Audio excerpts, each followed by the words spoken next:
Hello and welcome to an all-new episode of Anime Brain Freeze. We are your spunky springtime demon-slaying hosts. I am John. And I'm CC, and when there's just too much cool anime to watch, we've got you covered. The new season is already in full gear, so of course today we have a couple of premieres to tackle in the sneak peek, and after that we will return to our 3 boys and 1 girl from the Demon Slayer Corps to hop on a cursed train that takes the scenic route through Dreamland and arrives in the amusement district of Tokyo. Sounds like quite a trip, so don't pause the pod. We'll be right back.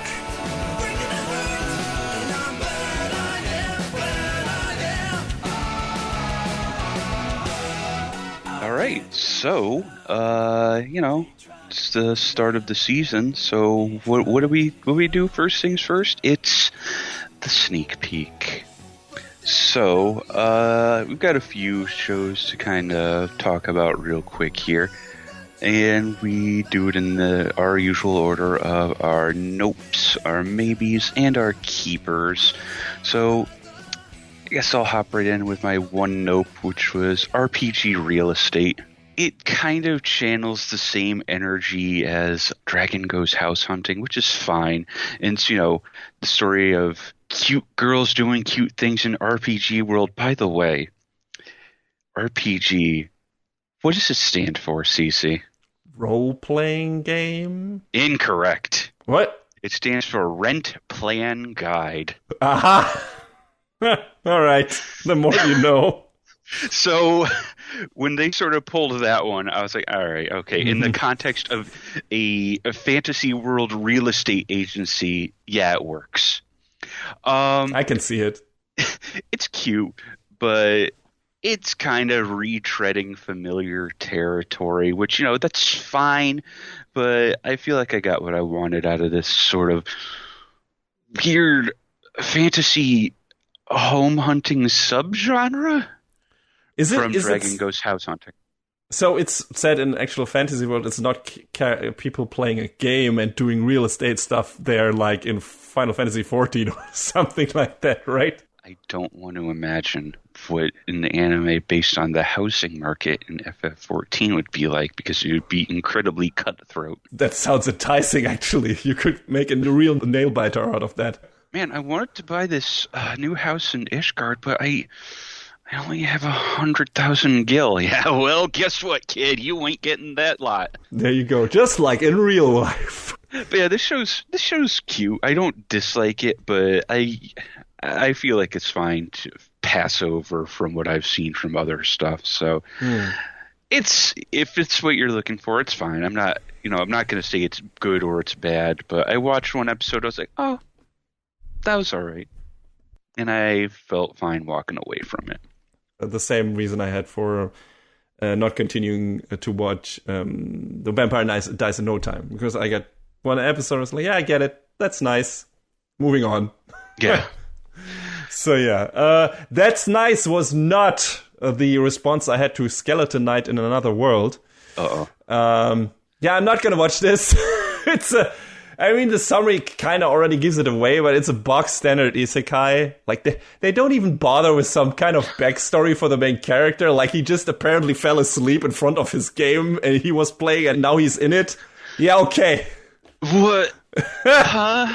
Yeah, that's how it works now, John. Not even the slightest bit of effort. It's not that I was bored, but there's nothing out of the ordinary here. The skeleton thing, he forgot that he put on the skeleton avatar when he chose his character, and now he's in the game and he's a skeleton, so haha. Can't take off his mask, otherwise people might run away screaming. But that shit was already done in Overlord, so that's not fresh either. And listen, if you want me to watch your show, maybe don't make the very first scene an attempted rape where the girl pisses herself in fear. Especially if the rest of the episode is played completely for laughs. Like, talk about total whiplash, you fucking dumbasses. Yeah, I saw someone mention something about that, and I was just like, Exactly. It's like, oh, he's from the summary I thought, oh, here's this fun, goofy show, right? The guy's a skeleton, and he's trying to lead like an uneventful life in an RPG. He doesn't want to do big adventuring stuff. He just wants to live it low key and have a fun time. The problem is he's a skeleton, so it's not that easy. It's like, hey, this could be just a fun, jokey thing. I'll check out the first episode. And then this happens in the very first scene. We're like, yeah, what the fuck? Can't you just...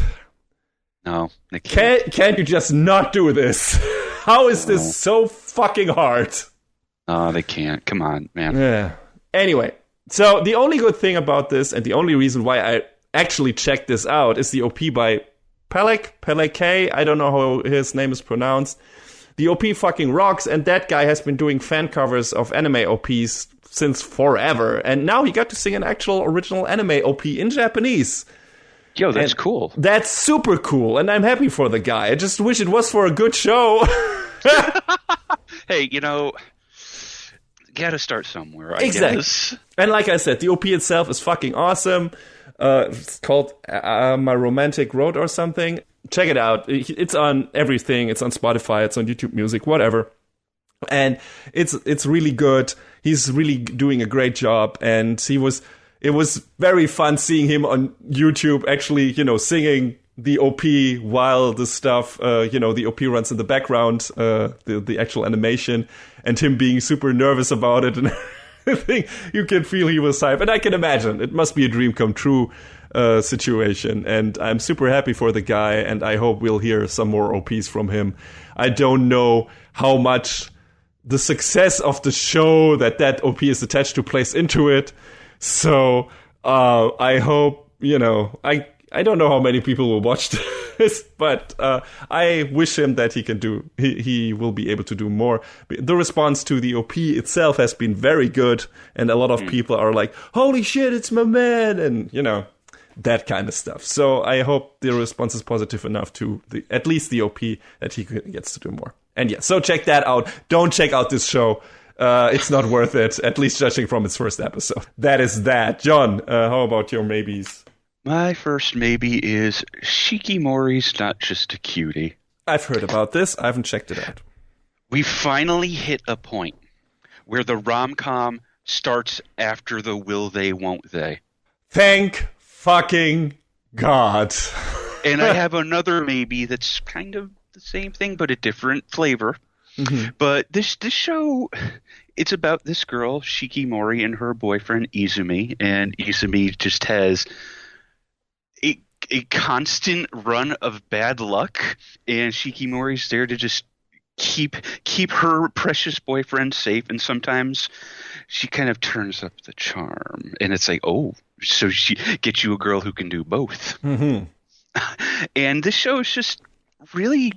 it's fluffy, silly slice of life, and I just like it. I like that we kind of skip past everything else. It's like, yeah, no, these two kids are together, and it's just a story of them and their goofy friends doing goofy stuff. And good, yes, John, that actually sounds good. Why can't we just skip past all of the other dumb stuff and get to the real meat of the story? And granted, there were other shows in the past that did this. I believe there was one, 100 years ago called Mysterious Girlfriend X. But that show is also kind of... icky? Not so much icky as it was just weird. Mm-hmm. And back then I wasn't into that. Maybe I might be more about it now, but I seem to recall just sort of being like, but this is cute. This is nice. This is comfy, I think is a good word to describe it. I've seen the ED of this, where it's like a rhythm game where she protects him from all the obstacles. That's very nice. That's very cute. It's so good. I said to you, someone must be a fan of WarioWare, just from because I can see that just being like a 1 or 2 button rhythm game, and the character designs during that sequence give me this like Puyo Puyo vibe. Mm-hmm. So it's like it's all of these things put together. Like, yeah, of course, all these things work together. Mm-hmm. It's great. I'm super here for it. I can imagine. Yeah, sounds like a good time. Also a nice winding down show and probably some good humor in there. So I hope he doesn't die. I hope she does her job, quote unquote, well and protects him. Yeah, I hope so too.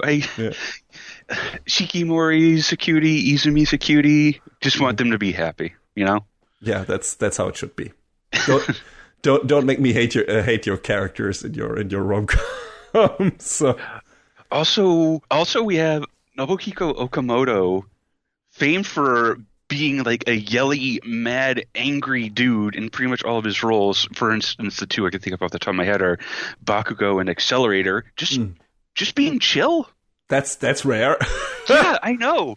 Like you see these roles that he's played, and Japanese anime voice acting in particular is weird because it feels like actors get typecast super hard. Yeah. And to see them break out, like in particular, another voice actress, we're going on tangents here, but I'll make this a short one. One voice actress in particular was Rie Kugimiya. She was like big tsundere character for a long time, and then she finally started to break free from that, and it's like, yeah, good. Please let people try new things in their careers. Yeah, let them expand their range. I mean, what the hell? So hearing Okamoto play, a different type of character is like, this is also nice. I wasn't expecting it. Cool. Good stuff. Yeah, I'm looking forward to more cute shenanigans. Mm-hmm. What do you got for us? So, it's over, John. It's over? I'm an old man. Oh? Do you know how I know that? How do you know that? I'm watching an anime about fucking golf. A friend of ours pointed this one out, and he pointed out the voice cast, and I was like, oh, they're spending money. Yeah. So that's one of the things where I checked this out. So it's called Birdie Wing, not to be confused with Birdie the Mighty. That's a completely different show. No androids in this, as far as I can tell. But hey, so yeah, this is a golf thing. But hey, it's an anime, so not all hope is lost, because anime can make basically any sport sexy. So how does it do that for one of the most boring sports in existence? Well, first of all, it lets the girls do the swinging. That's a good choice. Then it makes it start off its first episode with some underground golfing with high-stakes bets. Some Mission Impossible shit where our main character, Eve, the Rainbow Bullet, poses as another golfer in a tournament. There are super moves, Eve yelling the name of these super moves, her shots being equated to cocking a gun and killing people. What? The girls are also having a quasi-sexual relationship to their drivers, because size matters after all. And we get a killer soundtrack. So yeah, it's overall a good package. It's goofy, it's fun. So Eve is a golf prodigy, but she's only doing it for the money to help out her adopted family, who is in a tight spot. She doesn't care about the sport itself unless it brings her cash or gives her enough of a challenge to excite her. So she needs the thrill of the hunt, which comes in the form of a young golf champion from Japan called Aoi. So these two are destined to clash in the future. I don't know if it has super high production values in itself. It looks good, but there's some scenes where I feel like some of the character models might be a bit off model, but the animation itself is good. There are some shortcuts here and there, and some, still frames that are panned over. So I don't know how much. Maybe they spent the most money on the voice cast, like you said. I don't know. But yeah, it's decent, and I enjoyed my time with it. Had some laughs.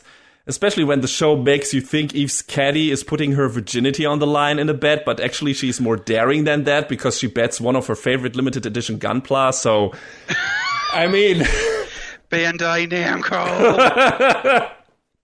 It's funny. So, yeah, good times. I don't know if I'll finish it, but this might just bring enough chill and thrill for me to stick around. So, and, we get a lot of sports anime. I can't recall any about golf so far, and it's going into the more absurd territory there with the special attacks and everything. So, or at least yelling them out, and having like these ridiculous shots that Eve does, where she just fucking shoots the golf ball through the branch of a tree because she has so much fucking power. And yeah, so that's what sports anime are supposed to be. So. I might just stick around. I vaguely recalled Bandai Namco having a hand in this. Now I'm looking at the logo. That's just a Tails logo.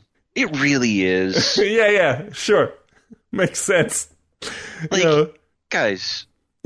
Yeah, okay, alright, okay. so what else do you have for the babies? Love After World Domination. Yes, I checked that out as well. The premise sounded way too enticing to ignore it. Do you like Super Sentai? I occasionally do. I mean, I'm more of a Kamen Rider guy, so I guess basic tokusatsu, or stuff like Gridman or shit like that. But mostly Kamen Rider, I guess. If I check out tokusatsu, it's mostly that. But I have watched some Super Sentai shows, or at least the Power Rangers versions of those. So yeah, I do dig that shit, kinda, I guess. There's another show this season that I thought was super stupid in concept, but I just had to check both of these out, and just the idea of being part of a Super Sentai team and falling for your mortal enemy? One of your mortal enemies, I guess. I mean, she's part of the organization they fight against. Yes. She's not the top dog. What I want from this show is and of course these two characters have to keep it a secret. Let's not gloss over that. Yes. Otherwise, they would embarrass their employer. What I want this show to turn into is I want all of the characters to get into some sort of relationship on the opposite side, so that everyone has to keep it a secret from everybody else. It just turns into a giant mess. That's what I want. I mean, that could happen. I can see who I forgot the names. I'm just calling him Blue, because of their Super Sentai colors. That's fair. It makes sense. I mean, they call them each other that as well when they're in costume. So, I mean, Blue is a slimy womanizer, so I can see him falling for some cutie on the other side. But I don't know how many women are actually in the organization. They show one other one, I think, in the OP. So maybe he falls for her. What is the Super Sentai squad is called Gelato 5, by the way. Freezing Sentai Gelato yes. 5. They're all themed after ice cream flavors, and their special attacks are too. It's fantastic. I don't know what was the evil operation called. Do you remember? Gecko. Gecko, right. Maybe one of the girls from Gelato falls for the giant grizzly. I don't. Well, it doesn't have to all be straight. Yeah. I guess it's funny. That would be, pretty cool if they did that. I have a feeling though there is a love triangle coming up, because Pink is going for Fudo/Red pretty hard in the first episode. So. I sense some wanting from her in that regard, at least in the first episode. So we'll see. But maybe she wants it to be a brother sister thing. And I'm just misreading signals here. But she's like, "Hey, should we walk together to the conference room?" And like, that's not gonna end well. Because he's head over heels for the bad girl. It's fine. Don't worry about it until you need to worry about it. And she's not really a bad girl. She's an evil operation, and I want to know how she actually. I mean, I assume they were going to get into that. And the second episode, I think, just released yesterday or something. I assume they're going to go into that, how she actually came to be part of Gecko, because she doesn't seem to be the kind of girl that would actually go for that job.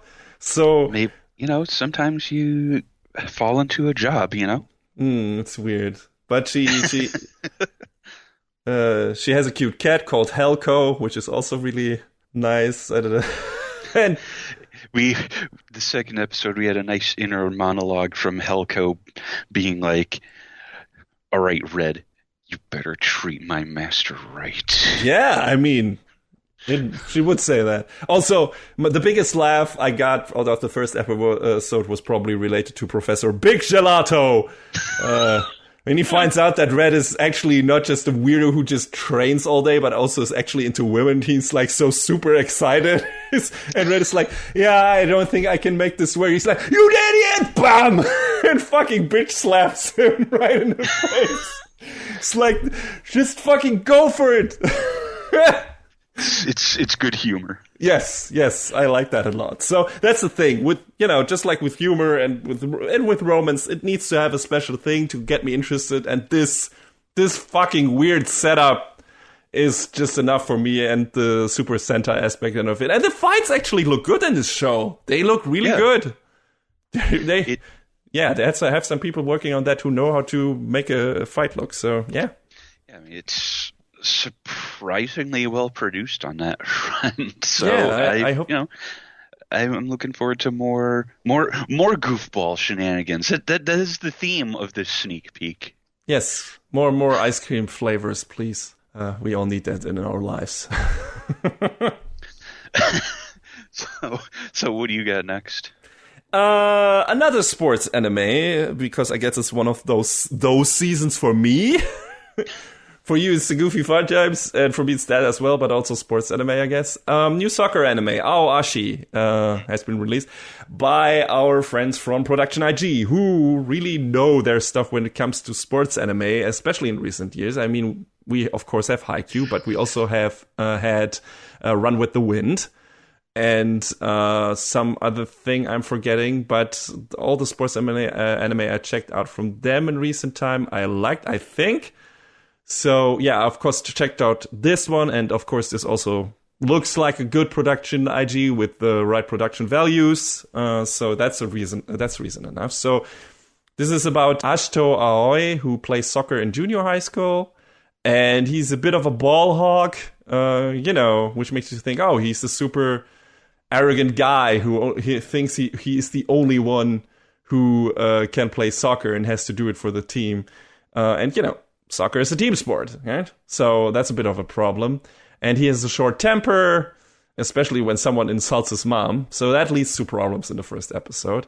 He likes to dish out headbutts like good old Zidane. But so does his mom. So he got it from her, probably. His brother Shun seems to be the more level-headed, collected guy and is the one who keeps the family together, I guess, who is a poor family. So that's a lot of what is behind the motivation of what Ashito does. And the interesting thing about him is that he says he doesn't care about tactics. Like his catchphrase is, "You don't need tactics. I am the tactic." Oh my god. Now I'm thinking the other day. So Eyepatchwolf put out on Twitter talking about Metal Sonic versus Shadow, and there was a big debate. And it got to a point where all he said was, and it's the same energy, Metal Sonic does not need a gun. Metal Sonic is a gun. Yes, actually. It's kind of the same thing here. But actually, it turns out Ashito is a genius tactician who is just aware of the positions of all players at the same time, basically, during the play, and maximizes his gameplay accordingly. So it looks like he's just breezing through it, but he can only do that because he's aware of where the other teammates are. He's just planning out his optimized play to that. And it wouldn't work if the other people wouldn't be there where they are. He's very good at adapting to game situations, and to the eye of to the untrained eye, it looks like he's just doing it all by himself, right? So that's interesting. That's an interesting twist to the whole idea. So this doesn't go unnoticed by the coach Tatsuya Fukuda, who recruits Ashito for his youth team, the Tokyo City Esperion FC. And he wants to take his club to the world stage. So, that will be the story. By the story itself, it seems pretty standard in regards to what sports anime do.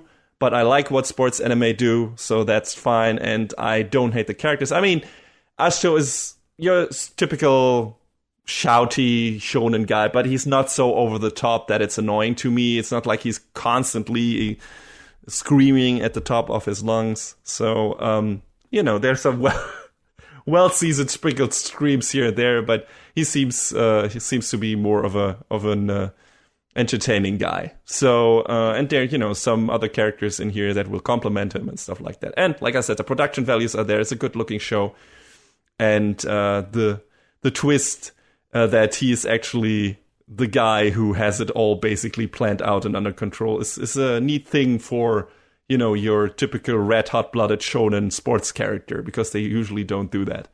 So yeah, that's interesting. I'm gonna probably keep watching it, and I don't know how much, if if it's based on a manga, probably, and how much source material there is and how many seasons we will get out of that. But yeah, it seems like a good one of those. So I'm probably gonna stick around. Not sure yet. I'd have to watch another 2 episodes, but it looks like a good time. Cool. What do you have next? Next up, it's a blast from the past in the most literal sense. It's your boy Kongming. All right. Yeah, I saw the OP for that, which is pretty damn good. So the 90s are back. So yes. Famed Chinese tactician Zhuge Liang, on his deathbed, he wishes he could be reborn into a world without war, without strife, and just peace for all. And as he passes on, what happens? Well, he wakes up in modern-day Shibuya, Tokyo, and he has his youth back, and he's just like, have I been sent to hell? Because there's party people everywhere. It's crazy. And before this show started, I was like, this is stupid. This is actually dumb. I can't believe this is a thing. Mm-hmm. Kongming meets this girl, Eiko, in this nightclub, and she wants to sing. That's what she wants to do. And a lot of the music in the show is like EDM stuff, and he is very taken with her performance and says, listen, I know a thing or two about tactics. At first nobody believes that he's, the real Zhuge Liang. You'd say, oh, this must be some weird cosplayer who's really, really, really into character. Mm-hmm. Nah. It's the man himself, and he uses these ancient strategies to keep a captive audience and get and help Eiko make a name for herself. And this is the sort of show that I should have looked at and pushed away, but I don't hate it. Well, otherwise it would be in your notes, so apparently you don't. I actually really like the relationship they're building up between Kongming and Eiko. That, obviously the big conceit is Kongming is a character out of his own time, and you feel like that's something that would come up a lot. They gloss over that in like maybe a minute and a half in the first episode, and they just get it all out of the way, and it's like, oh, okay, so now we can focus on everything else that actually matters, which was really cool. A good tactician needs to adapt quickly, so I think he was just like, first, okay, well, just gonna roll with it. Here's the thing. He has so many questions all at once, and he's asking them to Eiko, and he gets his hands on her smartphone and, starts to learn all sorts of all manner of things. And at one point he looks himself up on Wikipedia and sees, and sees the things that happened to him. He's like, oh man, well, I guess that's history. So, and it's just one of the best characters in this show is the owner of the club that Eiko works at, because he's a super huge Romance of the Three Kingdoms nerd. Oh, fuck. This must be a dream. And he and Kongming are just going back and forth about all of this like actual history stuff. And the owner is just he at that point he's pretty close to convinced. At first he's not 100%, but I think like maybe around the third episode he's like, yeah, no, I think this guy's actually the real deal. And I don't think anyone else seems to think so at that point. This show's dumb. It sounds like the fun kind of dumb. Yes, we talked last time about how PA Works has built themselves a reputation for working on really awesome stuff and working on really weird stuff in equal measure. This definitely skews towards the weird, but they always go into everything like wholeheartedly. So the show looks great.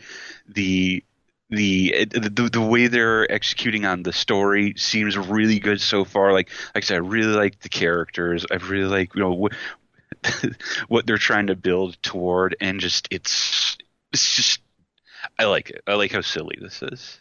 Okay, So you probably gonna keep on watching. I was wondering why this was in your maybes. You make it sound like it's one of your keepers. I want to see where it goes. Okay. Interesting thing too, by the way.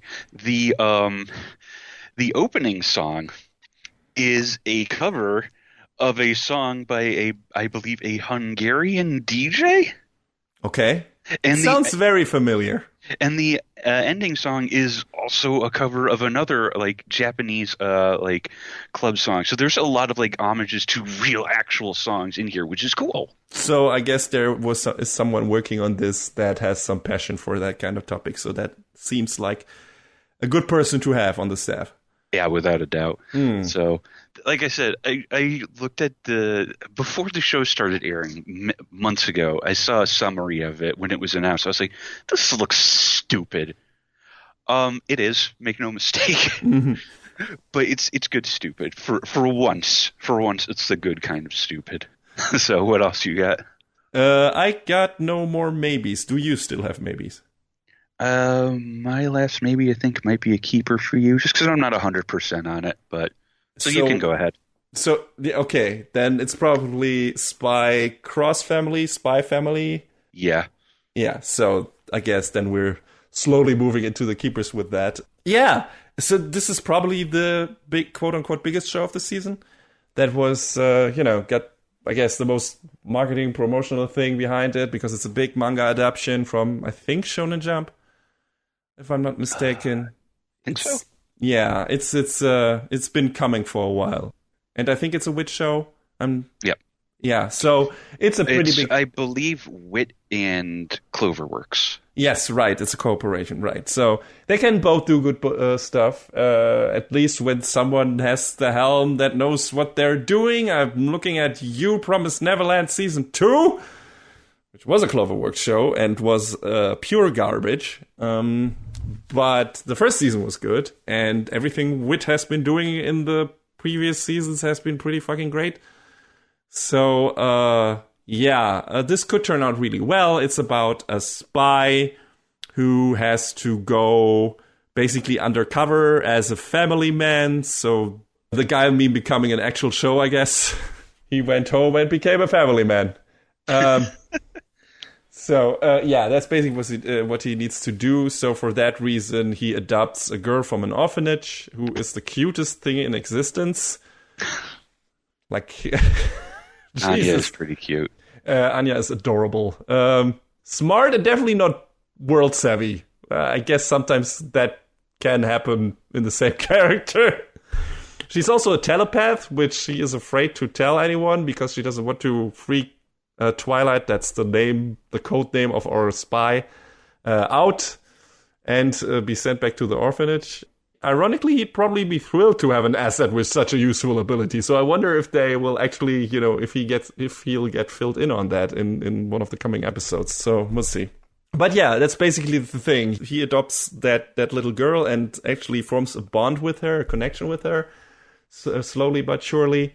The problem is she makes him feel relaxed, but he is a spy, so he can't ever be relaxed, right? Mm-hmm. He always needs to be on edge. He needs to be on the lookout so he doesn't get discovered and shit like that. So that's the problematic thing. And of course, a mother will figure into the picture in coming episodes so that they have just this nice cover family and go on missions together. Seems fun, is a very good looking show, and I'm here for it. The one thing that weirded me out a bit is, if Twilight is such a great spy, why does he use Forger as the last name for his new cover identity? It's a little too on the nose. Yeah. What the fuck is up with that? But yeah, aside from that, it was a good time. Yeah. I mean, I'm just not 100% on it yet. I want to, I want to see where it goes, but it was a fun first episode. Mm-hmm.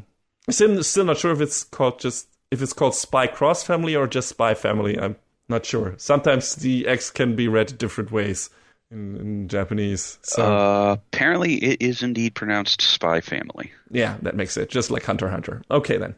Well, there it is. A big manga adaptation, and of course I'm going to check that out. And so far, I think it's a good time. We'll see where it goes. But for now, this seems like a keeper to me. because there was also enough positive buzz around it that I don't think I will drop off from that after a while. And the premise is cool, fresh enough, and seems like there's enough good groundwork laid here for comedy, for drama, for action, and some cool spy works stuff. So yeah, looking forward to more. And aside from that, I think both of us had just a couple of returning shows that I think, John, you actually checked out some of them. A little bit. I mean, one of my returning shows is Kaguya-sama, because I started watching the first season. Fucking finally! I was wondering why it took you so long to check out that show. It's like, this is totally just up John's alley. Why? What is happening? And I haven't finished watching the first season. So. But, dear listener, please forgive me. I was watching the dub. The dub is actually really fun, though. Yes, so, I've heard and seen. Ian Sinclair as the narrator is a gem. So that's great. I hope to maybe eventually catch up so that I can watch season 3. It probably won't be any time soon, but we'll see if I get there. Another returning one was, if you're surprised, don't say nothing. It's Love Live Nijigasaki High School Idol Club Season 2. What? I'm shocked. I say. Yeah, so it's more of that. They introduced 3 new characters already that weren't there before, so the cast continues to grow in earnest, which I had sort of seen art of these characters around, but didn't know how they played in, because the mobile game has been a thing for a very long time, so I guess these characters have been known to people who play that. I still only play the one mobile game. Crunchyroll, please give me money to show Princess Connect, please. Please. Just write them. I mean, we have 20, after we're done with this one, we have 127 episodes on our belt. Maybe they will do it. But yeah, Love Live continues to be Love Live, so. All right. The last one is Date Alive 4. Now with production values. Wait, I thought it had production values before. Okay, I guess not. I mean, the first was by far the best looking one. The second season was fine. The third season was a giant mess. Yeah, okay. Did it switch studios? Every time. Oh. Every time. Well, then, of course, at least that can give one hope in regards to things getting better again, because apparently now it's switched to a studio that actually puts some effort and money into it, so that can also happen, not always the other way around. Because the first was AIC+, then we had Production IMS, then we had our friends at JC Staff. Oh, JC Staff. And now sometimes it just doesn't work out. And now we're on a studio called Geek Toys. They're a little bit of a newer studio. They were founded in 2017, and they haven't done a whole lot of other shows, but they did a couple of adaptations of the Data Live spin-offs, Data Bullet, and some other shows, like high-profile ones like Plunderer. But I was initially hopeful because the first promo video was like, wow, this actually looks like there's effort being put in. And from the first, how many episodes have aired? I got to check. And from the first couple episodes, seems like they're trying. So, yeah. The TLDR of the start of this season is that the new spirit that Shido has to rescue is a manga artist and will only fall in love with 2D characters. So there you go. It's just it's the same goofy Date Alive. So, but I assume you didn't bring it up in the maybes because you don't know if you'll talk about it, because it's the fourth thing of a series you haven't talked about yet. I talked about Date Alive 3. Right, you did. Sorry, my mistake. Yes. It's been too many shows. and how very disappointed I was with the production. Yeah. The fact that they crammed an entire volume of the light novel into one episode. So, listen, it's one of these situations where it's like, I'm this far in, I'm going to keep going. Because Stayed Alive is stupid. And I like it because of what it is. So, like, guys, I'm 37 years old. I'm not above calling the things I enjoy stupid. No, that's fine. Just, just fucking live with it. Just accept it. Yes. Embrace the dumb things you love, no matter how Absolutely. dumb they are. Yes. So, yeah, I'm going to keep going. I don't know. For sure, I'll keep going. I don't know if, since it's a returning show, if there will be a full review. It probably won't be. It'll probably be, a quick recap at the end. I believe that's what we're trying to change the format to. So we'll see what happens. But I am already pleasantly surprised that the studio seems to be able to bring it back from the bad place the series was previously. It also makes me want to go check out the Data Bullet movies they did, because that's good side story about one of the other characters who is kind of key. I don't know how it factors into where the story currently is, but I feel like I should try and watch those somehow. Knowing my luck, they're probably unlicensed, and I'll have to ahoy them, but we'll see. Ahoy. Ahoy, ahoy, ahoy, poyo, poyo. I went a little Kirby there, I'm sorry. Yeah, that's all of mine. I think that's all of yours. Well, there are some shows that I'm thinking about checking out, like the new season of Legend of the Galactic Heroes. I mean, I only did a review of the first season, first core, whatever, and it came back, but I tried to watch the first couple of episodes of that, and I was like, who are all these characters? I'm just going to wait until that story is fully adapted and then maybe binge it, because there are just so many characters in that show to keep track of. And to do this as an occasional season thing, it seems like a nightmare, because then I had to rewatch the previous seasons every time, because there's just so many characters. So I'm like, I'm just going to wait. So I don't know if if they will fully adapt it with this one. And if they will, if once that is done, how many episodes that will be and if I'll finish this. But hey, so that's still in the background. I just saw that it was coming back, and I was like, yeah, but I'm going to wait until everything is over there. And then there's the second season of Tiger and Bunny, but I also don't remember basically anything that happened in the first season of that, and I haven't watched any of the movies, so I probably have to do a rewatch on those first before I think about checking out season 2. Yeah. Did you realize that the first season of Tiger and Bunny aired in a year of the Zodiac that was Year of the Rabbit? And now Tiger and Bunny season 2 is airing in the Zodiac Year of the Tiger. Oh my god. Planned. Galaxy brain. God, I hope that's not the only reason they waited so long. Or it was like, hey, it's Year of the Tiger, we could do a new Tiger and Bunny, and that makes more sense. Could you imagine if that was actually the long-term game? Jesus Christ. Now I want to know more about that. If the crazy person who thought of that show actually did it because of just that reason. And like, you fucking mad lad. Well, yeah, we'll see. And also the second core of a Mime Warrior at the Borderline. So Kyokai Senki is happening. Still haven't decided if I'll do a review on that dumb show. We'll see. So yeah, a bunch of potential maybes. Just don't have anything to say about them yet because I haven't watched them yet. So, late breaking update. Apparently, the Data Live movies are indeed on Funimation. Well, there you go. Hey, cool. So, we have a bunch of stuff to watch, as you can see. And we'll see how much of that makes it into the reviews of the next season. I don't know. I have a feeling the next review season is going to be a bit slimmer again, probably, maybe. Yeah, probably.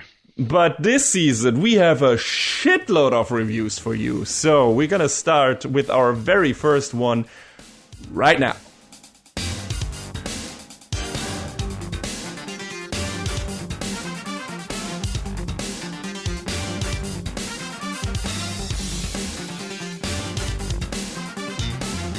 All right, so the second season of Demon Slayer happened. I don't know if we could call it that, actually, John, because... First and a half, followed by the second? Yeah, the thing is, what they did with the new stories from the Demon Slayer universe, the first thing they did was the movie, the Mugen Train arc, And then they adapted that into basically the first half of this new season, or the first third, I guess. And then they did another 0.75 part of the second season where they adapted the other arc. The thing is, they didn't really do it in the usual, anime seasons usually are split in cores these days, and one core is 12 or 13 episodes. And then you sometimes get 2 cores, one after another, so it's 24 or 26 episodes. And Demon Slayer didn't really do that this time. They really just adapted the arcs with the number of episodes they felt like would be fitting. So... I kind of wonder, I didn't think about this until now, because skipping ahead for a real quick second, as soon as this season ended, they were like, hey, the next arc, Swordsmith Village arc is coming up. So I wonder if it was in production to put both of these together, but then COVID... And then they decided, well, what do we do? The Swordsmith Village production isn't done or isn't close to done.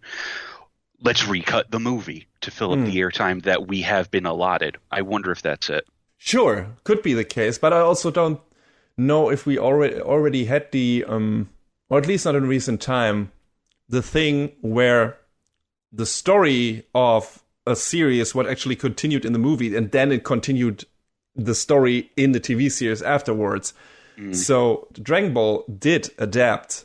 Dragon Ball Super did also adapt the stuff from the 2 first Super movies, basically. Or even though the first one was still Z, and I think the second one also. Battle of the Gods and Resurrection F, Return of F. I don't know.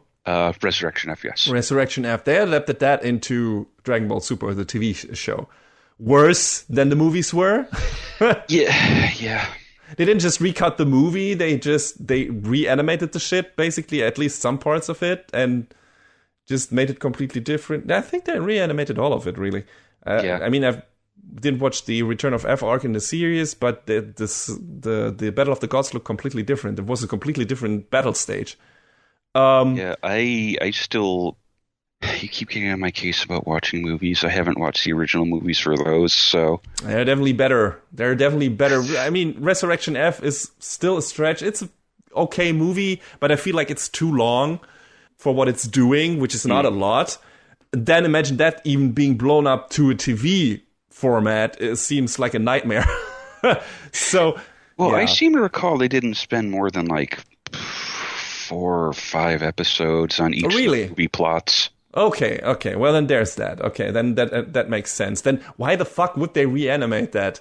And why would they not just use the movie stuff and just put it in there? I don't know. Toei are the kings of making really weird, questionable decisions. That is strange. And I wonder if they'll do that for Dragon Ball Super Broly, because I don't know if that is set. I think that is set after the Universe Tournament arc, Universe Survival thing of Dragon Ball Super. So I wonder if we get another season of Super, which I think we will get because the manga is continuing, and I'm pretty sure Toei will eventually adapt that, either as another movie or they will do a new TV series. So I wonder if then we'll get also rehash of Broly. But yeah, like you said, it might also have been the other way around. Like you said, maybe COVID interfered and they had to plan a different way. But what they did is they adapted basically the movie they made into 6 or 7 episodes, depending on how you might look at it. I think the movie stuff is in the first 6 episodes, and then they do a bit of an epilogue thing in the 7th one. That is stuff that wasn't in the movie mostly. And then they move over to the next arc, the Entertainment District arc, which then has 11 episodes. And if COVID is the cause, then that's that. But also, if they did that intentionally, and it was like, hey, we can't just leave all the stuff for people who don't watch the movies, watch only the TV series. We have to do the movie stuff in here as well. But we also don't want to stretch that out to a full season. We're just going to do as many episodes as the story needs. We don't repeat. We're not going to repeat stuff too much. And then we're going to make these 2 arcs basically into a bit of a smaller season. And this is only then 18 episodes. And hey, if this is a new approach that is viable for anime companies to do, I'm all fucking for it. It's like, don't put any unnecessarily bloating filler in there. Just give the arcs that you adapt from the mangas as much time as they need and try to fit it at least somewhat into the standard season model. You know, if this was only 15 episodes, 16 episodes, then maybe they would have a problem or they would have to take longer breaks, and maybe that doesn't work out. But if this worked out for them, and if they keep doing it this way, this seems like a cool new model idea. Just, you know, at least for manga adaptations, at least for shonen manga adaptations, who are often very strictly, you know, separated by arcs, they could do that. I feel like this is a good approach. John, how do you feel about this? How did you feel about the structuring of these two-part mini-seasons? It feels like the sensible thing to do. Why would you bloat up or stretch out the story in a way that doesn't make sense just so you can hit 12, 13, 24, 25, 26, however many episodes? Why not just do what you need to do and just leave it at that? But there's probably also other things at play, like you also pay for so many time slots on the network. You have to, you know, answer to your investors. So, you know, this sensible way to us is not the business sensible way. Not necessarily. Which corporations. That's the thing, though. If more studios would maybe do it that way, then, and if it works, then maybe more, you know, the corporate side of things wouldn't be more agreeable to that. I don't know. I don't know if they will do that again with the Sword Village arc. We'll see how many episodes that has and the arc that comes after it. I wanted to have a really goofy amount of episodes so we can be like, they're doing it. Yeah, I mean, 7 episodes is a goofy amount. That's like for the Mugen Train arc. That is I don't want to call it unheard of, but that's basically half a season, really. So, and then I don't even know if they took a break or if they moved directly into the Entertainment District arc. I think they continued right on with it. Yeah, I think they did. Yeah. So, but then, you know, the season just ended way earlier than other seasons do, and the show was over, which was also nice. It's like, hey, the show's already over. It's cool. Frees up my schedule. And I didn't mind it. Quite the opposite, actually. And I like for a rewatch, this is also a pretty good thing, because then you can just say like, hey, I just want to rewatch that one arc. Wait, which episodes were those? No, you don't have to do that anymore, because you can just see, it's just, it's shown everywhere that is that arc.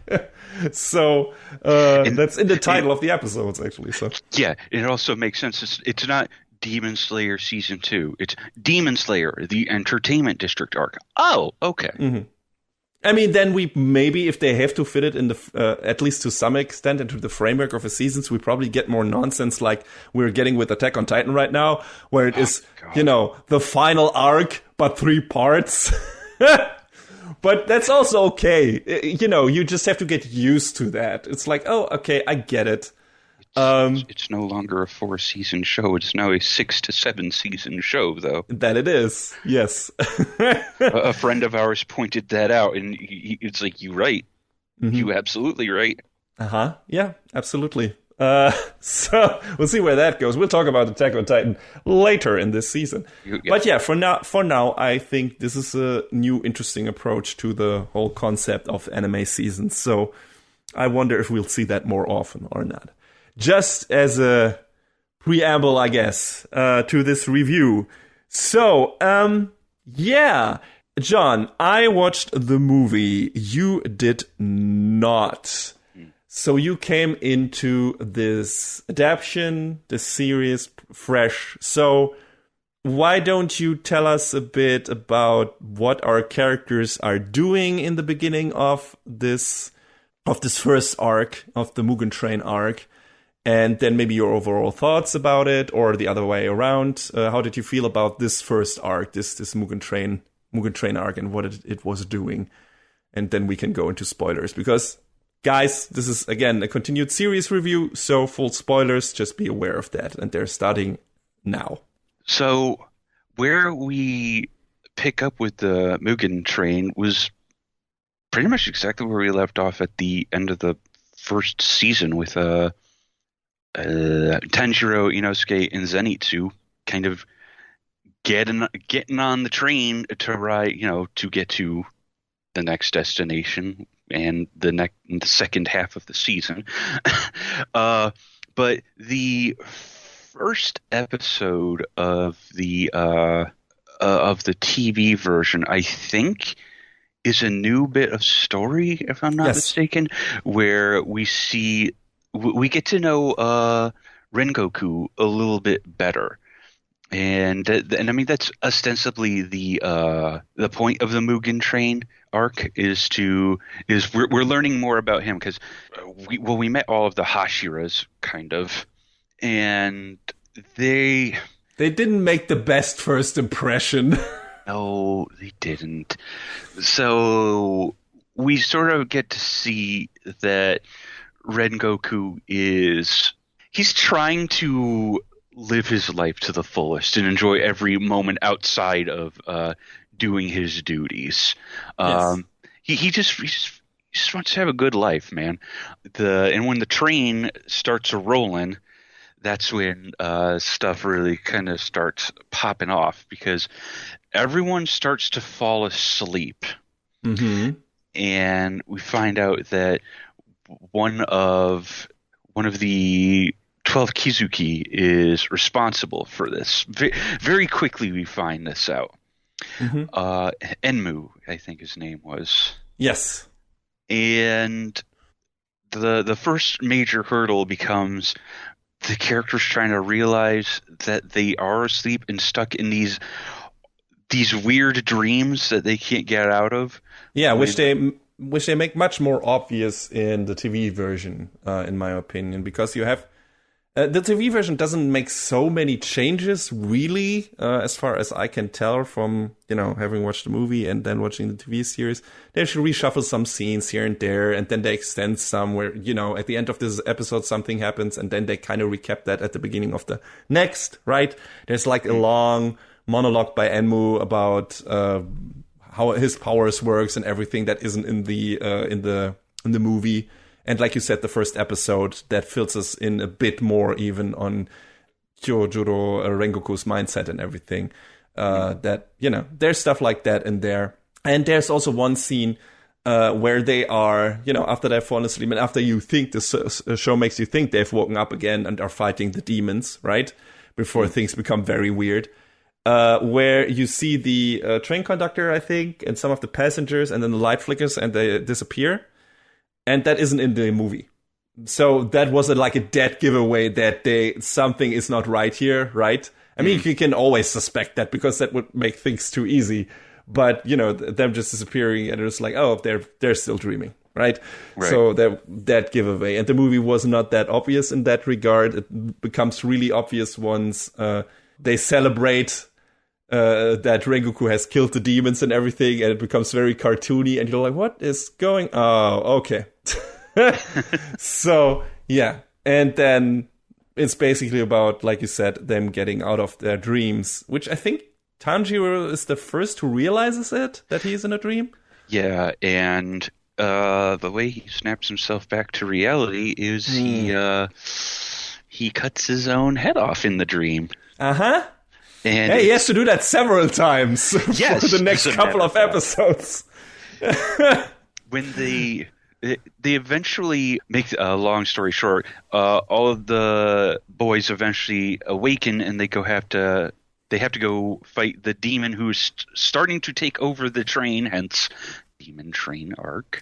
Yeah, he's basically already the train, right? Is, like, his head is basically the first train car, and his spine or his neck, whatever, is kind of like the lower part of the train that connects all the different cars. So they have to cut that at a specific point in the front, in the lead car. Yeah. And that is more difficult than I make it sound.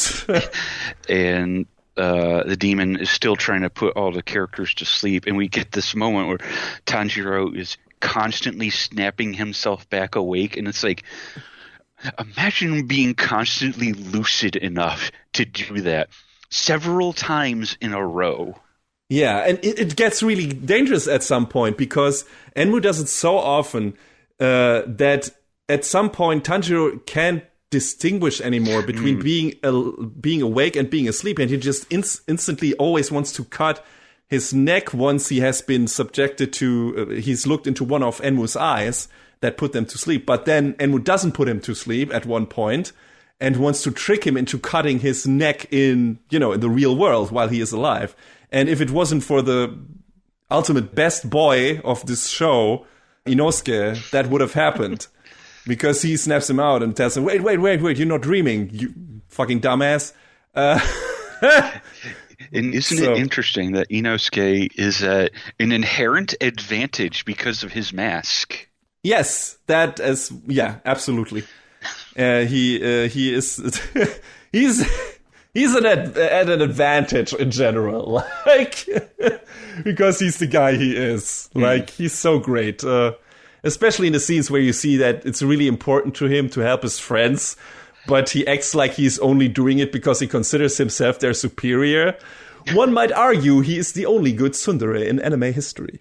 Wow. But, wow. Yeah, that... Anyway, so... But yeah, so he's great, and he's in a lot of the scenes, and his final battle of him at Tanjiro fighting Enmu is pretty great, even though I'm not a big fan of the CG putting tentacles that happen here in the show. Again, this Demon Slayer is a fantastic looking show, and it gets more ridiculous in the next arc and in the big fight at the finale of this arc. But there's some moments in there where it's like, Ufotable, just why? Why would you do that? And they are very good at CG, especially when it comes to blending character animation, CG animation, where it's like in the distance, some of the characters are CG, and when they use that and blend it with the actual 2D animation, traditional animation, they are really good at that. But when it's straightforward CG, when it's like these weird monster tentacles, it looks bleh. It doesn't look good. So I'm glad that isn't too much in the show. But aside from that fight is pretty cool. And it's a kind of unique fight because Enmu, of course, is not really... So far, we've had pretty physical fighters, I think, mostly. Maybe aside from the big blowout fight with, I forgot the Spider Kid's name in the previous season. That had one of the best anime moments in it. I think because he used mostly these strings, that was also not a really, hand-to-hand combat fight. But it was still close quarters. And here, it's more of a, Enmu just fights with the tentacles and tries to put the characters to sleep and trick them. So it's a bit of a different flavor, which aside from the CG tentacles, like I said, I thought was pretty cool. What did you think about the fight in itself? Ufotable just goes wild with their combat stuff anyway. So, yeah, aside from the tentacles stuff, but if that's accurate to the manga, then it is what it is. Yeah. Still good stuff though. So yes, absolutely. And the real showstopper comes after that fight is won. So we get the big thing after that, which was a nice surprise. I actually didn't expect that to happen, but we'll get to that. But yeah, character stuff wise, there's not that much happening. It's only 7 episodes or 6 episodes.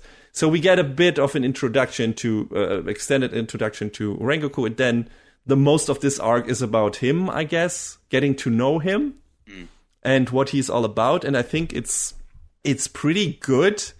First of all, he's a very strong, passionate character.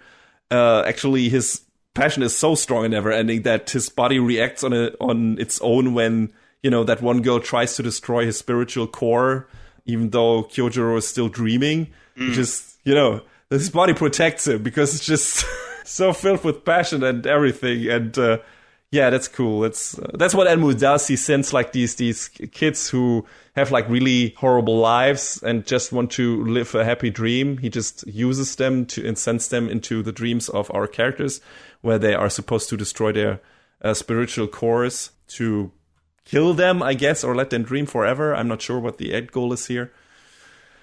But that doesn't work for for Kyojuro. He just strangles the girl while asleep.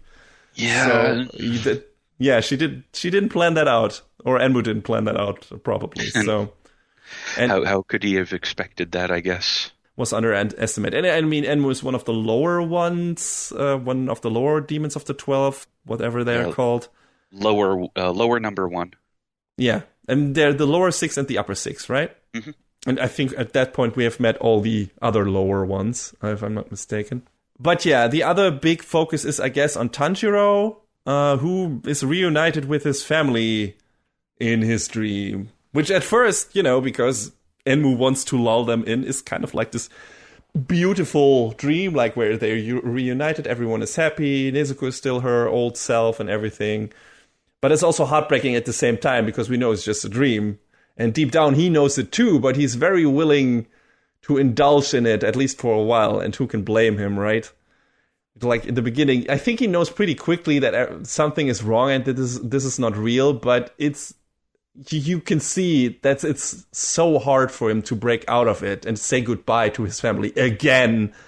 I think, how does he notice? Right, Nezuko isn't there in the dream. Nezuko isn't in there. She's waking up outside and she's trying to wake him with a sisterly headbutt. That makes him bleed, and that's a cute scene. But yeah, again, then once he realized that he needs to find a way to leave his family behind, and that scene where he has to say goodbye again is so fucking heartbreaking.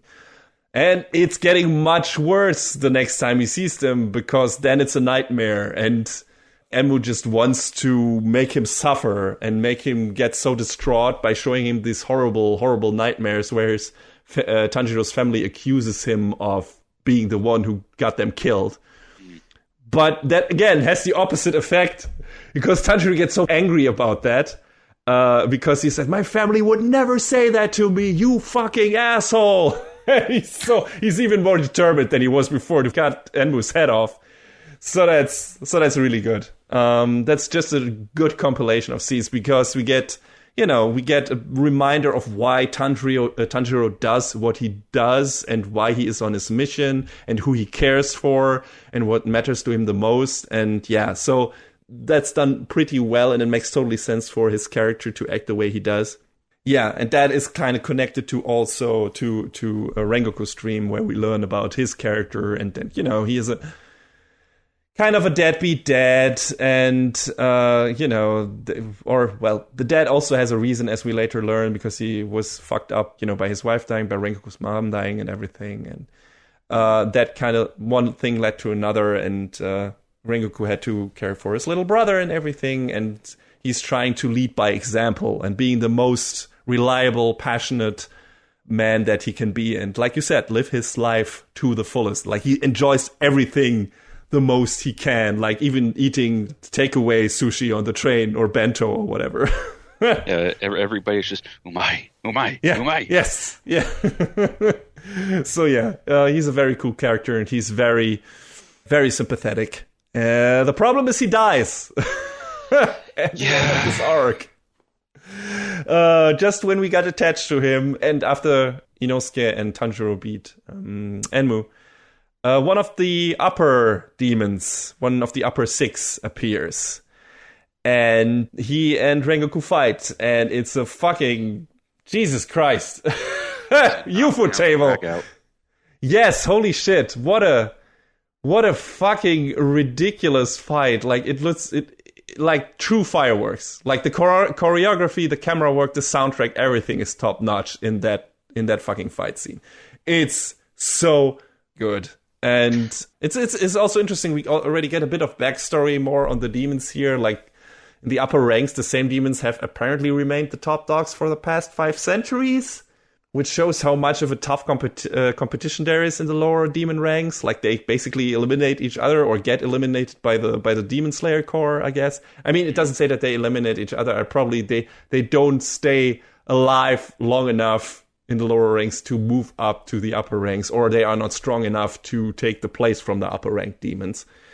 And and Enmu is kind of complaining about that, like when he dies or shortly before he dies. Oh God, I worked so hard and you took it away from me. This can't be the end. And I'm like, I'm sorry, like, but bro, I don't feel sorry for you, you whiny little bitch. Like, bro, you were a cold-blooded murderer, bro. Yes. Stop whining, you little piece of shit. Yeah, that was kind of funny that he gets so... I mean, you can kind of understand it, especially once you learn that the lower ranks, are a hard competition, and you've already seen, like, the initiation process and everything, and how fucked up that relation to Muzan is and everything in the demon society, I guess.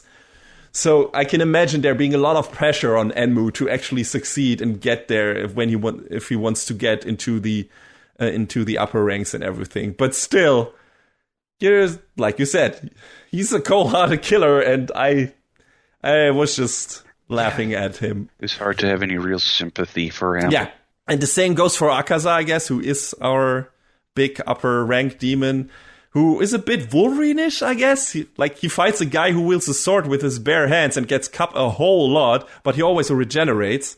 I didn't even think of that. You're right. Yeah.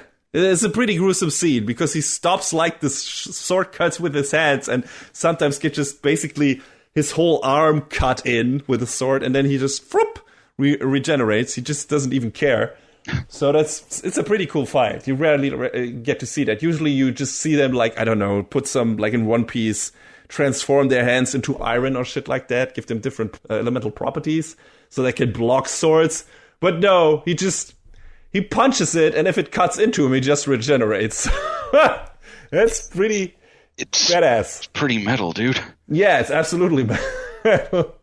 And he's an interesting character kind because he's actually said that he wants to convert Rengoku. He wants to make him a demon. He wants them to join their ranks. And I wonder if that is the goal for a lot of demons, like making the Demon Slayer Corps join their ranks. But for Akaza, it's mostly because he enjoys strong fights. And he's like, this is a guy who is my match. And I like how he fights. And I want to have more fights with him. I don't want to kill him here.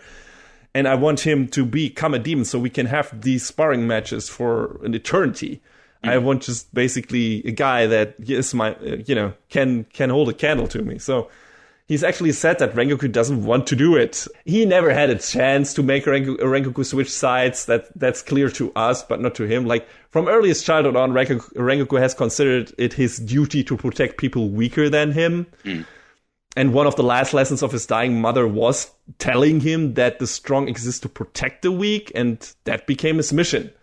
So when we have this nice scene after, or basically when he's about to die, which sounds weird, we have this nice scene when he's about to die after the fight with Akaza, that there's like this specter of his mom that tells him that he has fulfilled his mission and made her proud, and he can leave this world with a smile.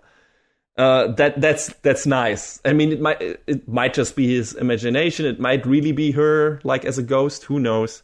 But he did it. Like, not a single one of the passengers of the train got killed due to his interference.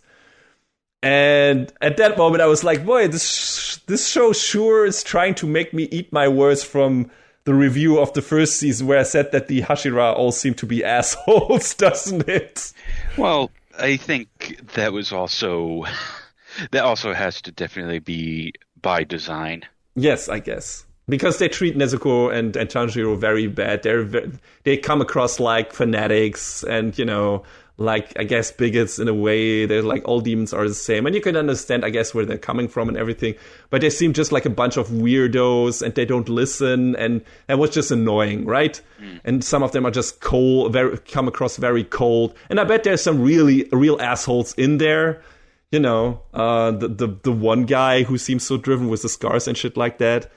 He seems to be not a nice person, but he also probably has a reason for being like that. So we'll see when he comes into the picture. But Rengoku definitely is a really nice guy, as we learn in this arc, which was very important. Really nice and very well liked.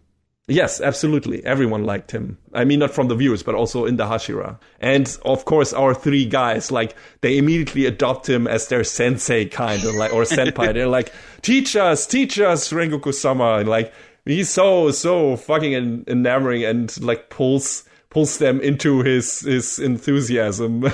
So that totally works. Enthusiasm can be infectious, man. Yes, absolutely. Which shows for all of the characters, they cry like the most bitter tears about his death. Yeah. Because they had spent such little time with him, but they like got attached so quickly because that's just like, that's his character, that's his persona.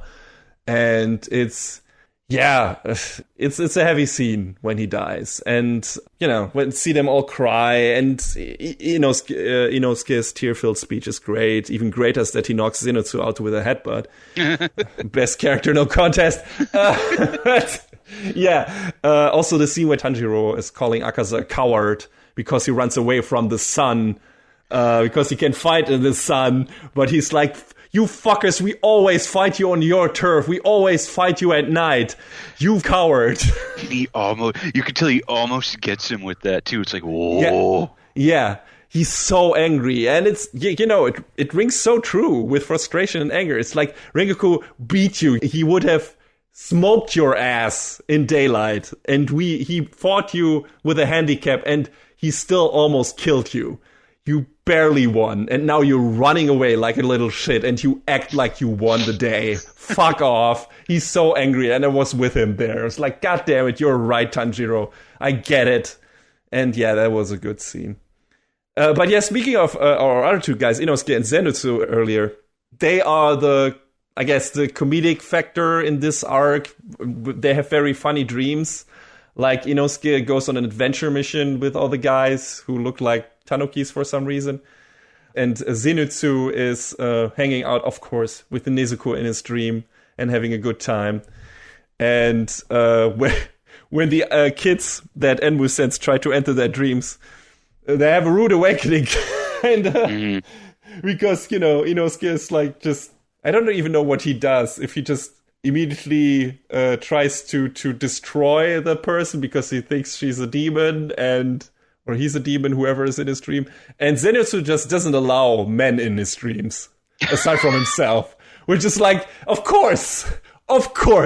That makes sense for that character. What did we expect?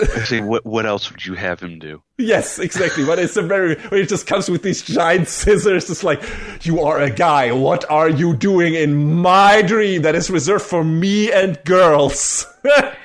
You know what? I still don't like Zenitsu, but, you know, I'm on the same page with that. Yes. He had some moments in this arc and in the next one where it's like, hey, not liking you, but I'm tolerating you now. Because in this arc, he was mostly asleep, which is by default the best version of him. Because he doesn't talk, and he can fight the best when he is asleep. So that is the ultimate version of him. You won't get a better version of Zenitsu than in this arc. He is asleep, and he is fighting like a badass. So that is what he is supposed to be, right? And Inosuke says so himself. Like, I think in the later arc, when he fights while sleepwalking, basically, it's like, that's pretty badass. Yeah, it is. Like, he said, Inosuke literally says, why can't you be asleep all the time? And we're like, yes! I have to agree with the best character. Thank you. A little bit of acknowledgement from the author. Yes, absolutely. Yes. So that is the thing. And also, well, Zenitsu in the next arc kind of can rock out on a shamisen. I'll give him that. He's pretty good at that.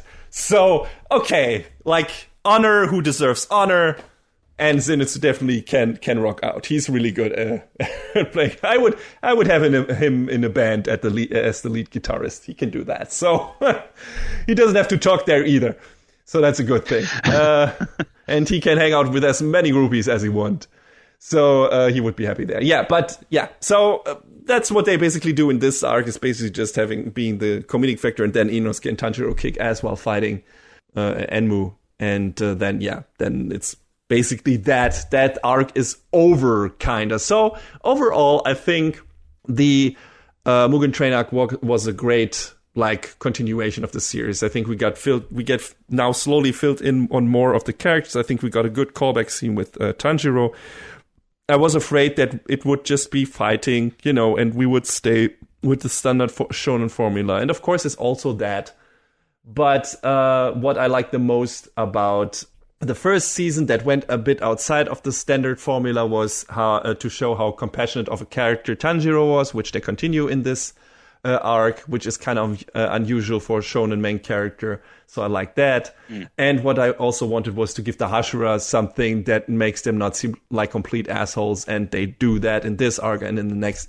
So it feels like, yeah, this is good. And of course, what the main thing we are here for are the visuals and everything. And I mean, that's the one thing that, you know, is stand out all the time, and that continues as well. So I like this arc, and I think the TV show adaptation was pretty good when compared to the movie. Yes, the movie is a bit brisker, you know, you don't have so many repeated scenes and everything, even though there are not that many in the TV series, but some of them are.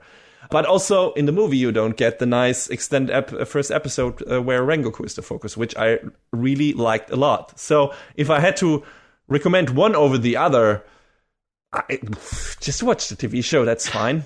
That's totally okay. I mean, not having watched the movie version, it doesn't seem like anything was lost.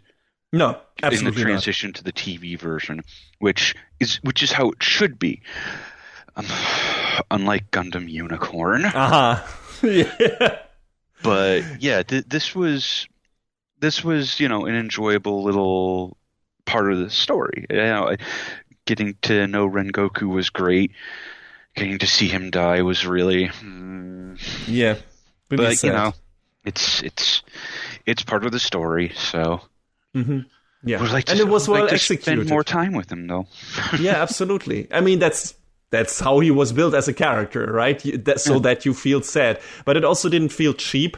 I felt like he was enough in there, and his plight and whatever, and what his mission was, and how he behaved, totally made sense that he would act the way he does. And it was just a nice, gut-wrenching surprise. Like, you think we have won the day, right? Our characters have won the day by beating Enmu, and then like this almost unconquerable mountain just appears before them randomly and just kicks the guy who can kick their ass like several times over. Well, not really. They are even matched for a long time. But it's like it shows what is still ahead of them. So, yeah, that is pretty cool.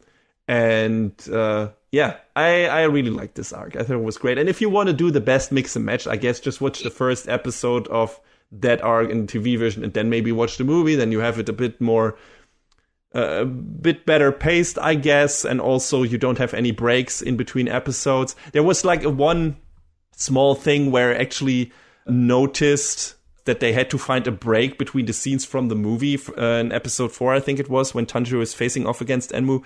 The music cuts off suddenly to insert the commercial break eye catchers, and then resumes just awkwardly afterwards. You feel like, okay, that music, they didn't re-edit the music. They just played the music, then they made a cut at some point and just continued it after the break. And you hear that music didn't start over at a certain point. It just continued on. So that's where I remember. I'd have to go back and check that. It was a very, very small thing. And like I said, there's a bit more exposition by Enmu in that scene in regards to how his power works. That wasn't in the movie. It's not really necessary from a story perspective and slows down the pacing a bit compared to the movie.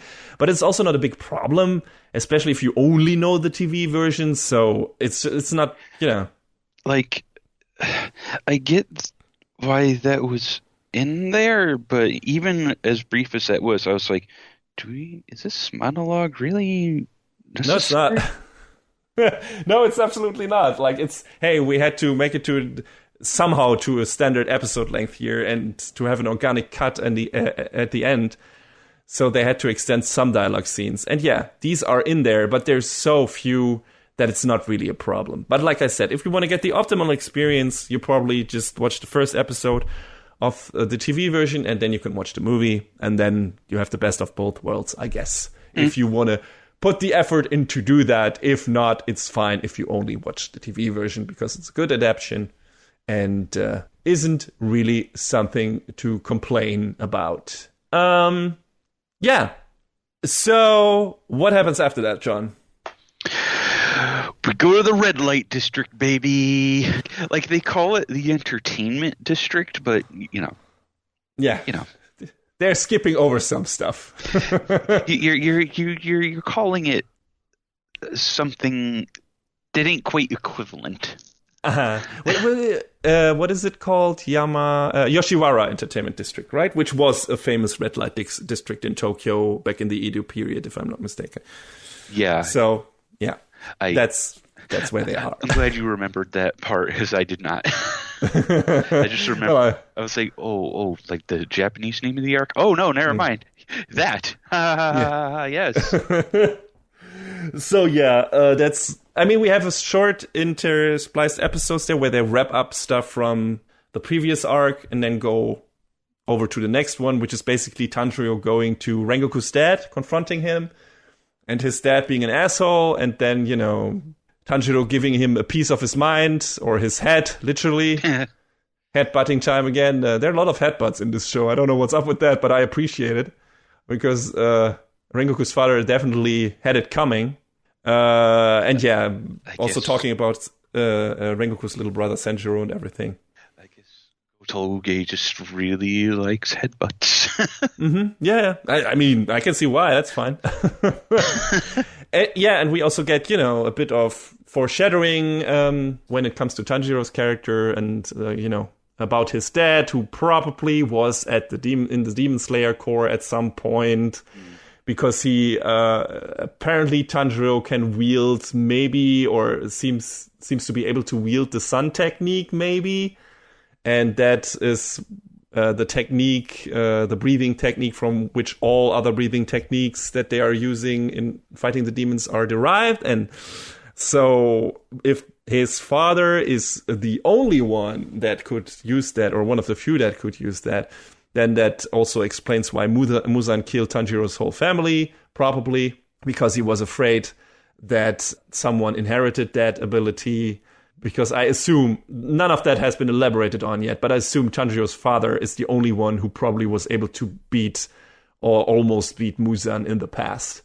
And he probably was afraid that someone like that would come along again and then try to kill all of Tanjiro's family. Probably didn't know that Tanjiro... That another son was there, didn't, kill him. Otherwise, he would have killed him too, probably.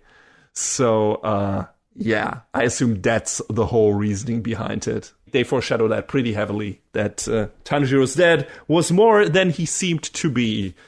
So, we'll see where that goes in the coming arcs. They don't really go much more into that. I mean, Tanjiro later... Does he learn his son breathing technique, or is he just perfecting one of his fire breathing techniques? I don't remember.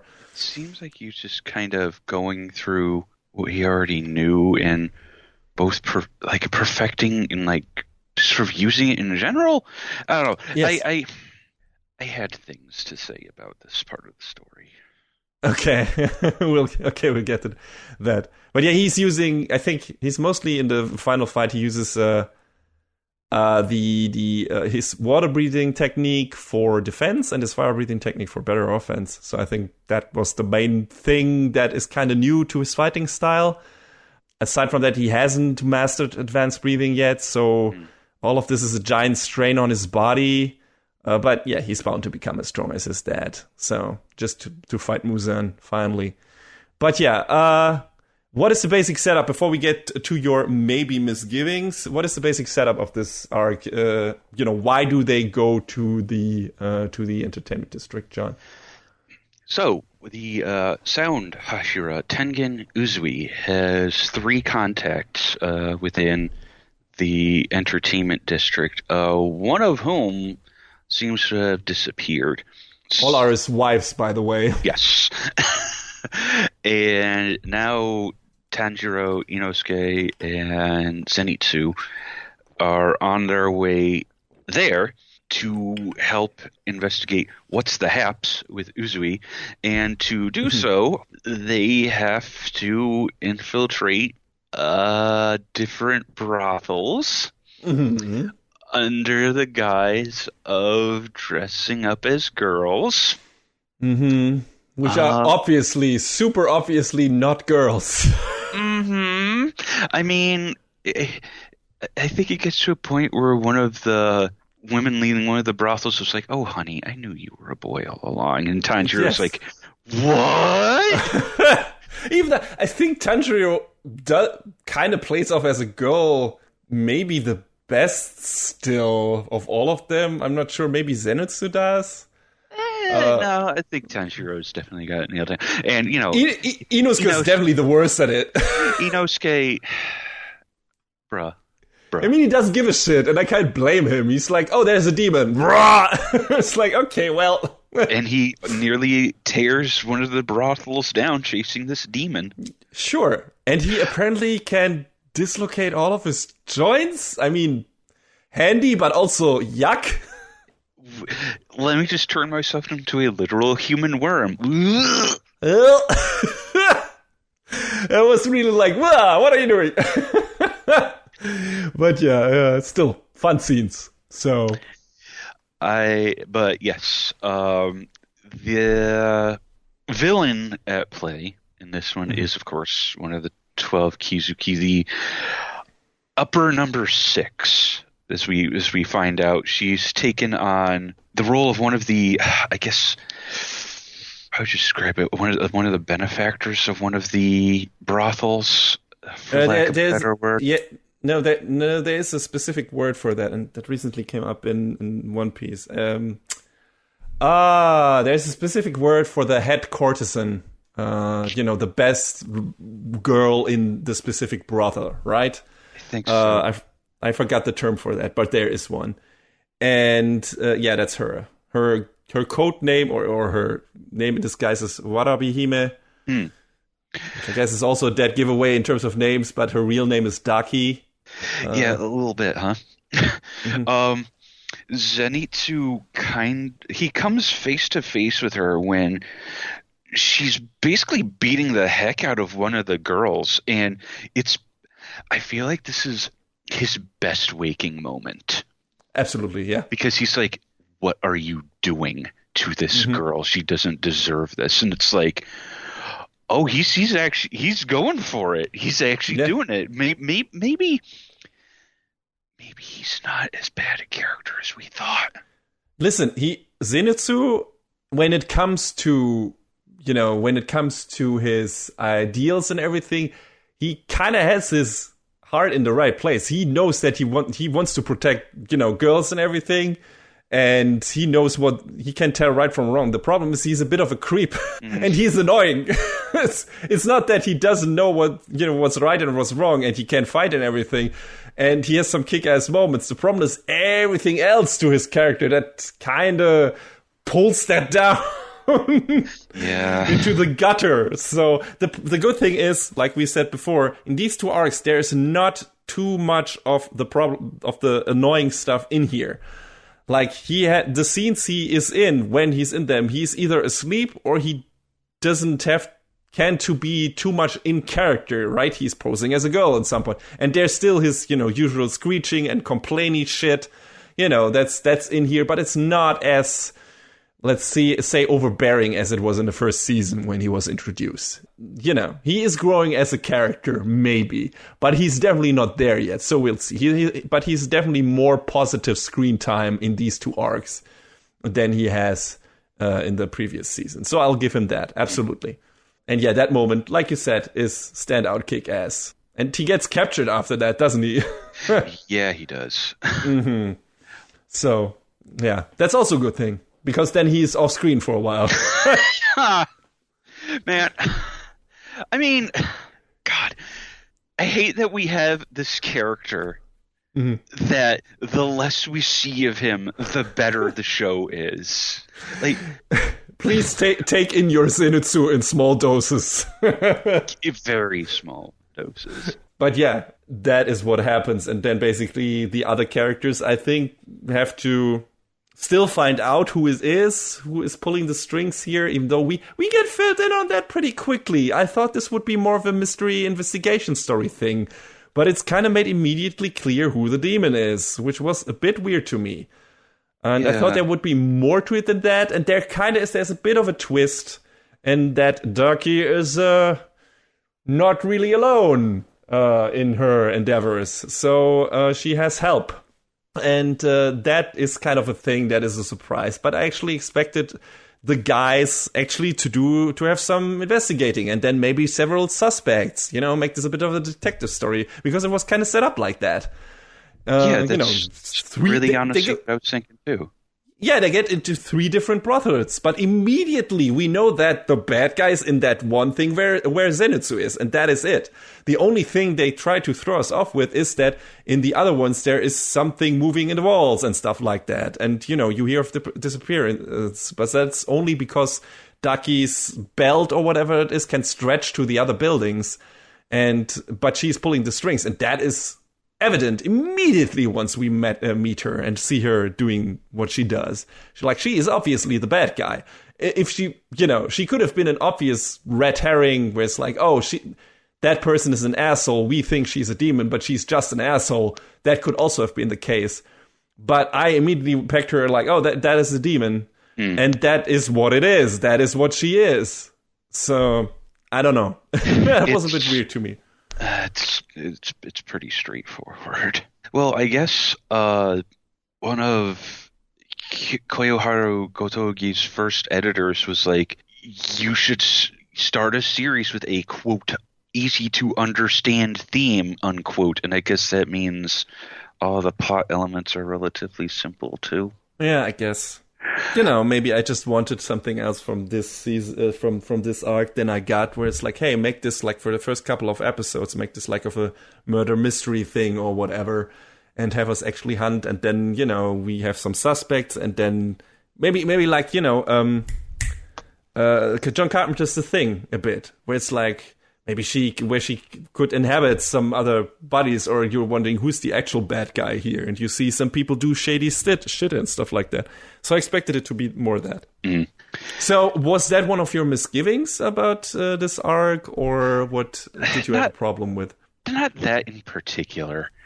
Are we just gonna do spoilers? Yes, we can. I mean, there's not much left after basically the other characters find that Warabi Hime is the bad guy, which I don't know how quickly that happens. They stretch it out longer than I expected, given the circumstances, like I said. It feels like it's maybe like an episode and a half. Yeah, but after that it's basically just fighting, rescuing the wives of Uzuki, and then it's basically just fighting Daki and her helper, Uzui, not Uzuki.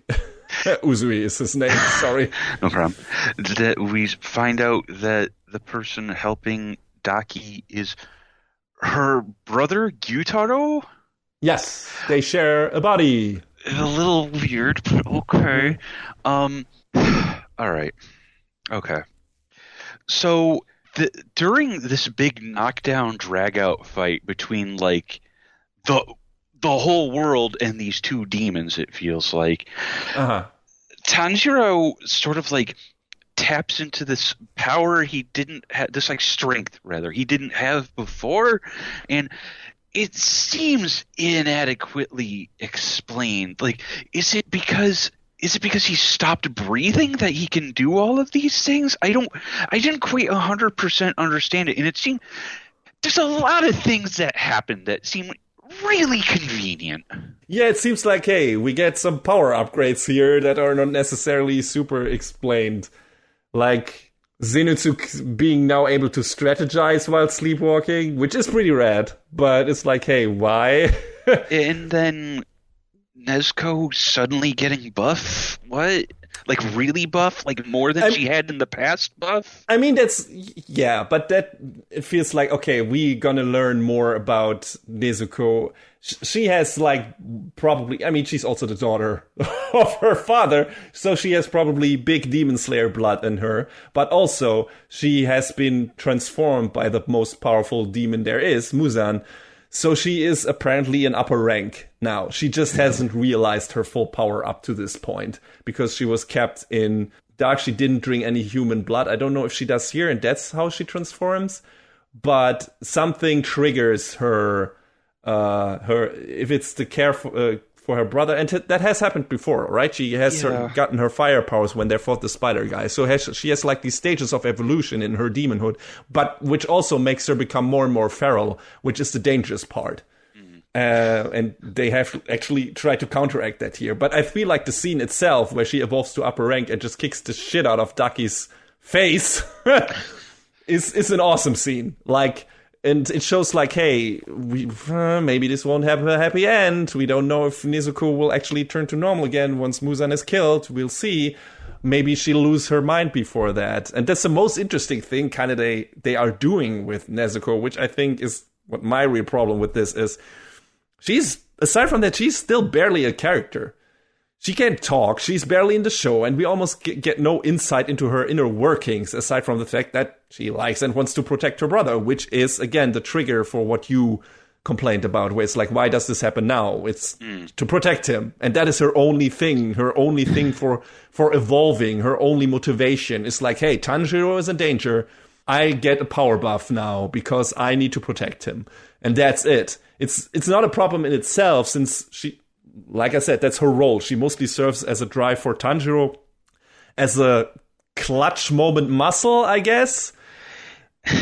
Yeah. But it makes her kick-ass moments less satisfying than they could be, right? If she was a real character, if she was like, hey, we actually see what makes her work, what she's thinking, what her troubles are and everything, right? Aside from her, being happy when getting patted on the head by her big brother and stuff like that. And then, it would probably make also more sense that she specifically now has like this big boost of power. But that's not in here. No. So we just have to accept it. We have to accept it. It's shonen logic. Like, the plot needs these characters to become more powerful now.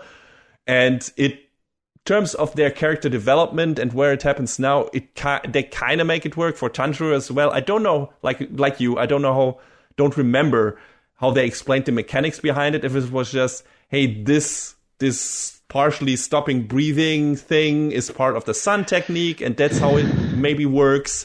And because he actually thought about it, because he did some research, because he talked about it to Senjuro and to Senjuro and Rengoku's dad and everything, he actually, he tries to evolve his technique, or he comes to a point in fighting naturally that makes that happen. And the story itself explains it through, hey, he's the son of his dad, so maybe that just would have happened automatically anyway once he, fought enough, once he honed his skills enough, once he used, like we said before, he learns to use his water and fire breathing techniques to the best purpose probable for each of their intended purposes. Once for defense, once for offense. So he perfects everything. So once he perfects his standard techniques, he has to get to a point where he becomes more powerful organically. The weird thing is, like you said, they just assume that is the thing that makes sense. It just sort of happens. Yes, it just happens. It's like,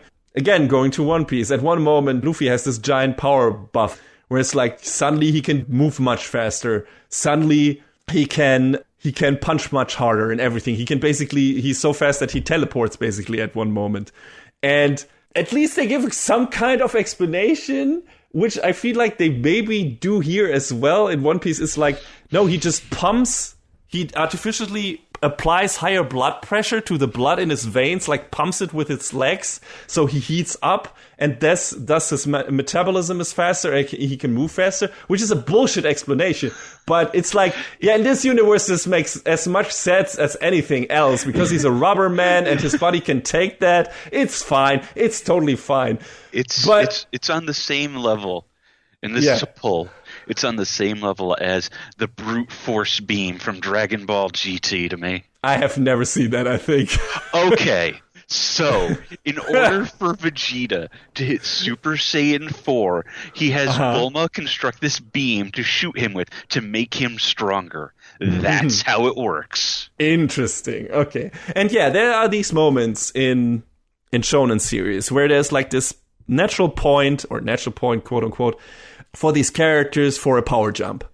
And sometimes they actually try to explain it sensibly and then, let some mechanics flow into that. And it's like, oh yeah, this is how it works. Get it, blah, blah, blah, explain it away. And sometimes they're like, no, these characters have just basically become so strong that it's natural that they would make a jump here. We don't necessarily have to explain how they did it, but all the circumstances around that kind of make that happen. And for Tanjiro, it's like, protecting his friends, for protecting his sister, whatever, but also perfecting his techniques of water and fire breathing, and also his dad being, the guy who can use the sun technique and everything. And the last one being that he is kind of forced into overexerting his body through different breathing techniques in this final fight because it gets stretched out so long. And he gets strained a lot. And then his body has to evolve in a way to make him survive and make this a new technique work. You can actually kind of explain it away, but again, it's shonen logic. It just has to happen at a certain point for the capabilities of the characters to progress, for them to being able to face stronger enemies. And, that's what happens. But, I don't know. Yeah, I totally understand it. It's like, they don't do a necessarily great job at explaining why he's able to do that now. On the other hand, and that's maybe more the case for me than for you, I've watched so many shows where they don't explain it at all, and the circumstances don't actually justify that happening here. The character actually being able to do that now, that I probably was content with the little I got from Demon Slayer to make this in some way make sense. But I totally get it. If you're not already pressured to your consumption of way too many shonen anime into just accepting this kind of bullshit as what it is, and that's what it is, it's bullshit, of course it's bullshit, it's most usually bullshit, then you can get more hung up on that. So I can see it. I can totally see it. But yeah, it didn't trouble me as much this time around. But yeah, I can totally see that being more of a problem. And like you said, you're completely right. It came very sudden, despite the circumstances. So anything else that you were like so about? I got a couple other things. Tanjiro kind of had a real, how can I describe this, red Naruto moment toward the end there. Red Naruto? It as opposed to Naruto or green Naruto. I'm calling him red because of his hair color. Okay. When Gyutaro and Daki are dying, and he has this moment like, oh, well, what if Nezuko and I ended up like that? I was like, shut up, stop. Oh, God. I mean, this whole like, oh, we could have been just like you, or you could have been just like me. That happened in Naruto. That happened in My Hero. That's happening here. I was like, please don't do this over and over. Oh, okay. So it was just an overused story aspect that you didn't want in here. Yes. Like, I didn't mind it because from the get-go, it was obvious to me that it is the only reason why Daki and Gyotaro were in this. Because they are the mirror to Tanjiro and to Nezuko. That is basically it. That is the worst case scenario kind of for Tanjiro. Yeah, but man, you don't have to do it every time. You don't have to do it every time. Well, again, shonen thing, right? No, it's right. Yes, at some point you have to find a dark mirror apparently to a person to put it in here. I don't know. Yeah, I get it. No, but did I? I guess I didn't mind it. I think what bothered me a bit was that they put the entire backstory of the demon siblings in the final episode. Yeah, that was odd. Was maybe not the best choice. Like, if they put half of it at the moment where Gyotaro is first revealed, it would have been a nice frame for the entire battle and would have emphasized them being, again, a dark mirror to Tanjiro and Nezuko much better, and not like this being at the very tail end and just here backloaded. And we would also maybe have felt a bit of sympathy toward the villains in the confrontation, which is always cool. We didn't get that from Enmu, we didn't get that from Akaza. But we could have gotten it here. If we had seen their horrible backstory, like, spliced in between, and have some comparison to that, because there are some parallels, not only in just Tanjiro saying that and, them being brother and sister, but also their upbringing as being poor and everything and stuff like that. There are some parallels there, and they have a deep connection, even though Gyotaro treats his sister completely differently than Tanjiro does. And you can see that when they lash out at each other at the end. He's always belittling her, the moment he gets revealed, he's like, oh, my dumb sister doesn't know any better. And that's something Tanjiro would never say.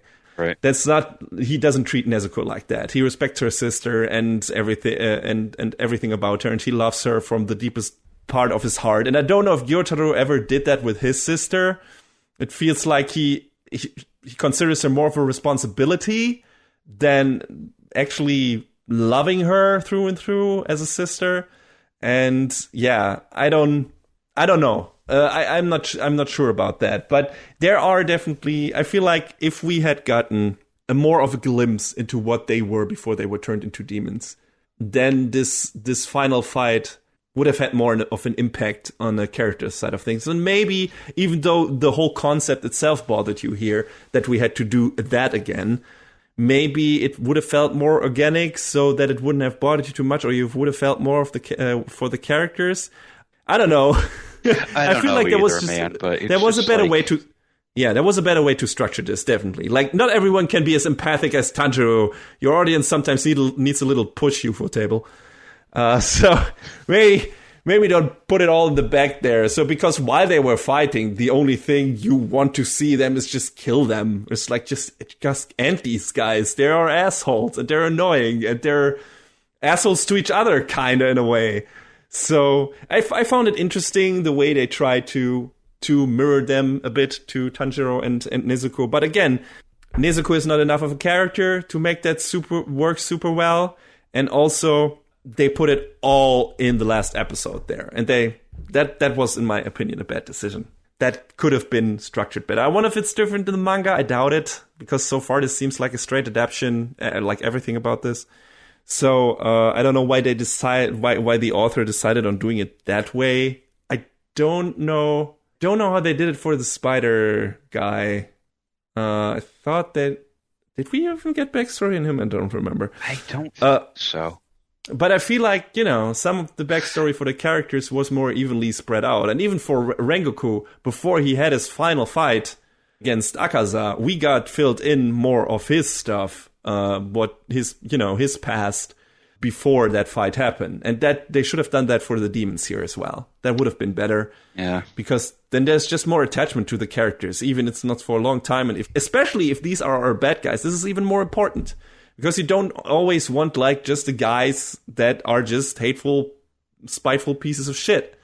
You also sometimes want to form an attachment to them and want to understand why they are doing what they're doing. And this is, if I'm not mistaken, this is the first real time we got that for some of the demons here. So, yeah, I don't know why they put it all in Backstreet here. Your choice. I'm not sure either, but... But the fight itself was cool. Oh, no, yeah. Really fucking good. Without a doubt. I mean, it ends with them literally leveling, like a quarter, a third of the district? Maybe at least more?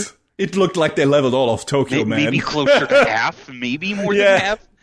It's ridiculous. I was already putting my head like in my hands and be like, how is this a TV series in the Mugen Train arc? And given it was a movie first, but still. But this fight looks even crazier. Like the effects work, the tracking shots, the animation, the choreography, it's ridiculous. If this doesn't win Best Fight Scene at the Anime Awards next year, someone messed up. Like, if it's not even on the ballot, then there's... Can you imagine? Can you fucking imagine that snub? Like, holy shit, them Bumco Bucks got snubbed. Holy fuck. Jesus. No. The Bamco Bucks did their work here, and they need to... they need to be recognized, because the action scenes in this arc are ridiculous. Like, if anything, like if there are some things that don't work story-wise, character-wise in this show in general, but the showstopper action scenes are always a sight to behold, and make me overlook some of the problems I have with some of the character works. It still isn't bad. Like, I've seen a lot worse shown, and holy shit. Like, this is good. It's not going out of its way to be something different. Definitely not. And, a lot of the things you could definitely do better. but it's not like insulting your intelligence or anything. I don't know if that's all you can ask for from a successful shonen series. I don't think so. I think you can ask for more. And there are definitely shows that have higher highs and lower lows than Demon Slayer does. I think, again, I don't know why I have to bring up One Piece all the time, but it's just one of the biggest, most prolific shonen out there, and it's one I've been watching from the beginning to end, so I'm just going to mention it again. I mean, that show, yeah. One Piece is huge, even though the manga for Demon Slayer has come and gone, it's still huge. Yes, so absolutely. I feel like the comparison is valid. Yeah, and we could also mention Naruto again. That show also has some very high highs and some very low lows. Like, especially, that's the thing, more of a long-running shonen shows, I feel like. And this Demon Slayer doesn't necessarily has that. It has some really cool out really great moments, and especially in the fights and everything. And I like Tanjiro still as a character. I think he's a cool character. The compassionate aspect is nice, and it's rather rare. And all of our characters, Zenitsu aside, outside of the fights aside, and Inosuke in general aside, I guess, they're not idiots. You know, they act like idiots out of the fights mostly, but once they're fighting, they're actually not fighting like idiots. That was one of my main problems with Naruto. I don't get this stuff from Demon Slayer. All of our characters act competently. You are not annoyed by them doing stupid shit in the fights. It makes sense. And when they fumble for a reason usually. I mean, so that's good stuff. Every fight is a fight for their lives. Absolutely, right. Those three have to rely on each other. And there's a lot of cool team fighting. That's also one of the bad things about Naruto. You have a lot of ninja teams. These ninjas don't fight as teams most of the time. No. One of them fights one other guy, and that's it. And here, we usually have at least two people fighting in handicap mode, one demon, and they have to do teamwork to actually beat him. It's in the Mugen Train arc, it's Inosuke and Tanjiro fighting Enmu, and then Rengoku fights Akaza alone, but he loses. So, guess what? Maybe not such a good idea to fight alone. And then in this arc, we have, I think, all of them fighting together for a while. And then I think they split up with Inosuke and Zenitsu fighting Daki. And I think Uzui and Tanjiro fighting Gyutaro, or it was the other way around. So, yeah, you have actual team fights. And I love team fights in anime. I think that's the coolest shit. Team ups. Amazing. I love that shit. And they do such great choreography when it comes to exchanging team blows here and just all the characters working off each other in this arc. Like one helping another to unleash a different move and everything and blocking for one of them. And, you know, the other one then can strike. And I love that shit. I think that's great. And that should be in more anime. Fuck all these one-on-one fights. I don't want to see them anymore. Do more team shit. Do tag team shit. So, yes, in that regard, I'm very happy with Demon Slayer because it does that more than it does, I feel like, or it does that more often than not. So, yeah, absolutely. In that regard, Demon Slayer is good, and I don't feel that there are some standout scenes, especially when it comes to the fights, and there are some standout character scenes, most of them related to Tanjiro, and, you know, in this case, one to Rengoku, I guess. But, you know, I don't feel like the series is hitting like these super high highs that other series hit with their emotional moments, and then the super low lows where it gets really bad. So it's more of an even experience. The question is, do you like that experience, like in general? Is that something for you as a listener here? Not for you specifically, John. No, also a question that you can answer, please. But, you know, the question, if you're listening to this podcast, is like, is that something you want to see? You have a bit of okay character development, and then you have some cool standout fights. If that is all what you want from your show, then this show will deliver to you because there's nothing offensively bad about it. There's just a lot of moments where you maybe think, this could have been better. This could have been more than it was. And that's kind of it. But I never felt like, oh my god, this is some really bad shonen here. So I guess that's also a good thing. I don't know, John. How are the scales tipped for you right now when it comes to Demon Slayer? I mean, I liked this more than the first season. That's something. Less Zenitsu in it, right? That's a deciding factor. But I also feel like I'm seeing a pattern. Yes, absolutely. I mean, we saw the pattern kind of already in the first season, really. But yeah, you're right. It becomes more obvious than that. And I was a bit disappointed. Yeah, sorry. I mean, I'm kind of glad that the way they're playing it is a little different than I thought. Because, at the end of the Mugen train, Rengoku dies. That's sucks. Oh, you thought Uzui would die. I thought Uzui was going to die. But, he gets real close. But then he's like, nah, brah, I'm retiring. And I'm like... This man's got the right idea. He's smart. But it's obvious what they're building toward is we are training a new generation of Hashira. Yes, absolutely. Yeah. And I mean, a couple of the Hashira are pretty damn fresh and young, right? So we'll see what happens with that. But yeah, absolutely. Like Tanjiro, Zenitsu, and Inosuke are the successors to all these characters. And they learn from their new senpais. They learn everything there is to learn. And then they retire or die. I don't want to see that happen every time, though. I'd like to see like a merging of the old with the new. You know what I mean? Or maybe current as opposed to old. Yeah, they should join with some of them and then just keep fighting with them. We'll see. I mean, I can see, what is the butterfly girl lady? I forgot her name. I can see them fighting together with her. Yeah, definitely. And some of them just will probably stick around, like Scar Guy, because he seems pretty new or shit like that. Or maybe he will turn into a demon because he seems like slightly fucked up. But we'll see. We'll see where this goes. But I can imagine it becoming something that we both don't want, where it's all the same stuff every time. The new character dies or retires, and that's it. The old guy. So we'll see. I mean, there are not that many demons left, though. Like, we got 5 arcs, maybe, now? I mean, were they considered a combined number, or were they ranked 6 and 5? Those two, Daki and Gyotaro. As far as I was reading, they are considered to both share their rank. Okay, all right. But yeah, I mean, as far as I haven't looked ahead in terms of plot, but I've looked ahead in terms of the number of arcs. There's like 3 major ones left. Yeah, that makes sense. Swordsmith Village, which is the immediate next. Hashira Training, so there we go. And then the final battle, which I guess is broken up into 2 smaller parts. Yeah, and I can imagine then them splitting up the different, that each of the characters then has to do a one-on-one fight on one of the remaining 3 demons, and Tanjiro has to fight Muzan alone, maybe. Or they then have to fight together, Muzan together, after they beat the top 3.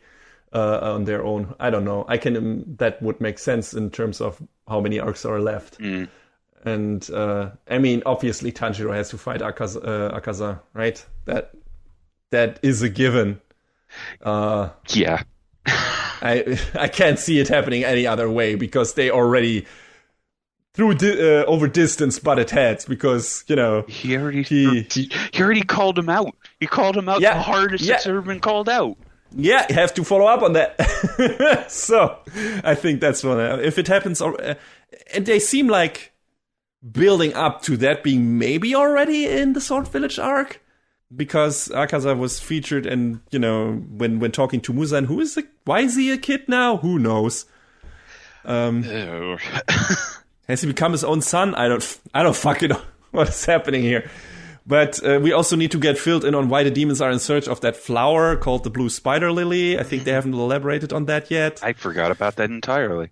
Yeah, they only have touched on that briefly, and that seems to be Muzan's main goal. We don't know what that actually does, and why they're in search for it. So we'll see. That's probably going to be the next thing that gets elaborated on, and we have to still meet some of the other upper rank demons. So yeah,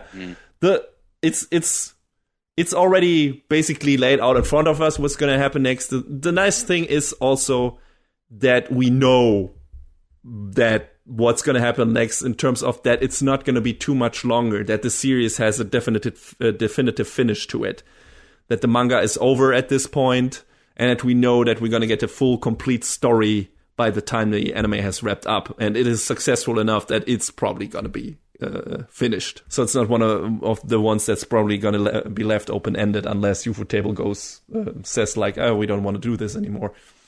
But as successful as the movie was, I doubt that they will do that.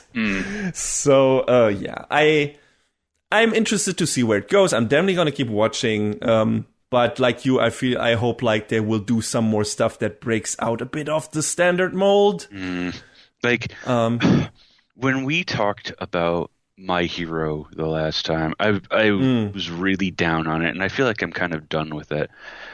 I feel like I haven't reached that point with Demon Slayer, even though I have my complaints, and I hope I don't. I would like to actually reach the end of a major shonen one more time in my life. But we'll see. We'll see. I don't know. I'm not sure. I mean, you're still on the Adventures of Dai, and you seem to enjoy that. That might be. That's true, but I'm also just sort of letting that breeze over me, you know? Okay. We'll catch up on that one once that's finished. But it sounds like you and Jeff are having a good time. So. Oh yeah. And Jeff would be very mad at me because I haven't watched this week's episode yet. When he plainly yelled at me last night, "Watch it!" Well, you can do that in a couple of minutes because I think there's nothing more we can say about these two arcs of Demon Slayer.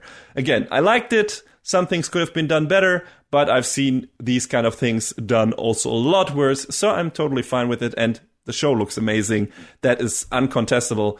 There is like, it's a visual feast. If you watch anime for the animation alone and everything else you don't give a shit about, just watch Demon Slayer, really. Like, watch Demon Slayer anyway, because it's still a fun show. It's enjoyable for now anyway. If you want something a bit more different and new in the shonen field, though, maybe not. Maybe don't check it out. I don't know. But everything else in the show works. It's fine. It's good. It looks good. It's totally watchable and enjoyable shonen show with high production values. So can't really not recommend it at this point. Anyway, so yeah, I don't know how to end this review, so all I'm saying is go out and slay your own demons, because those need a beheading.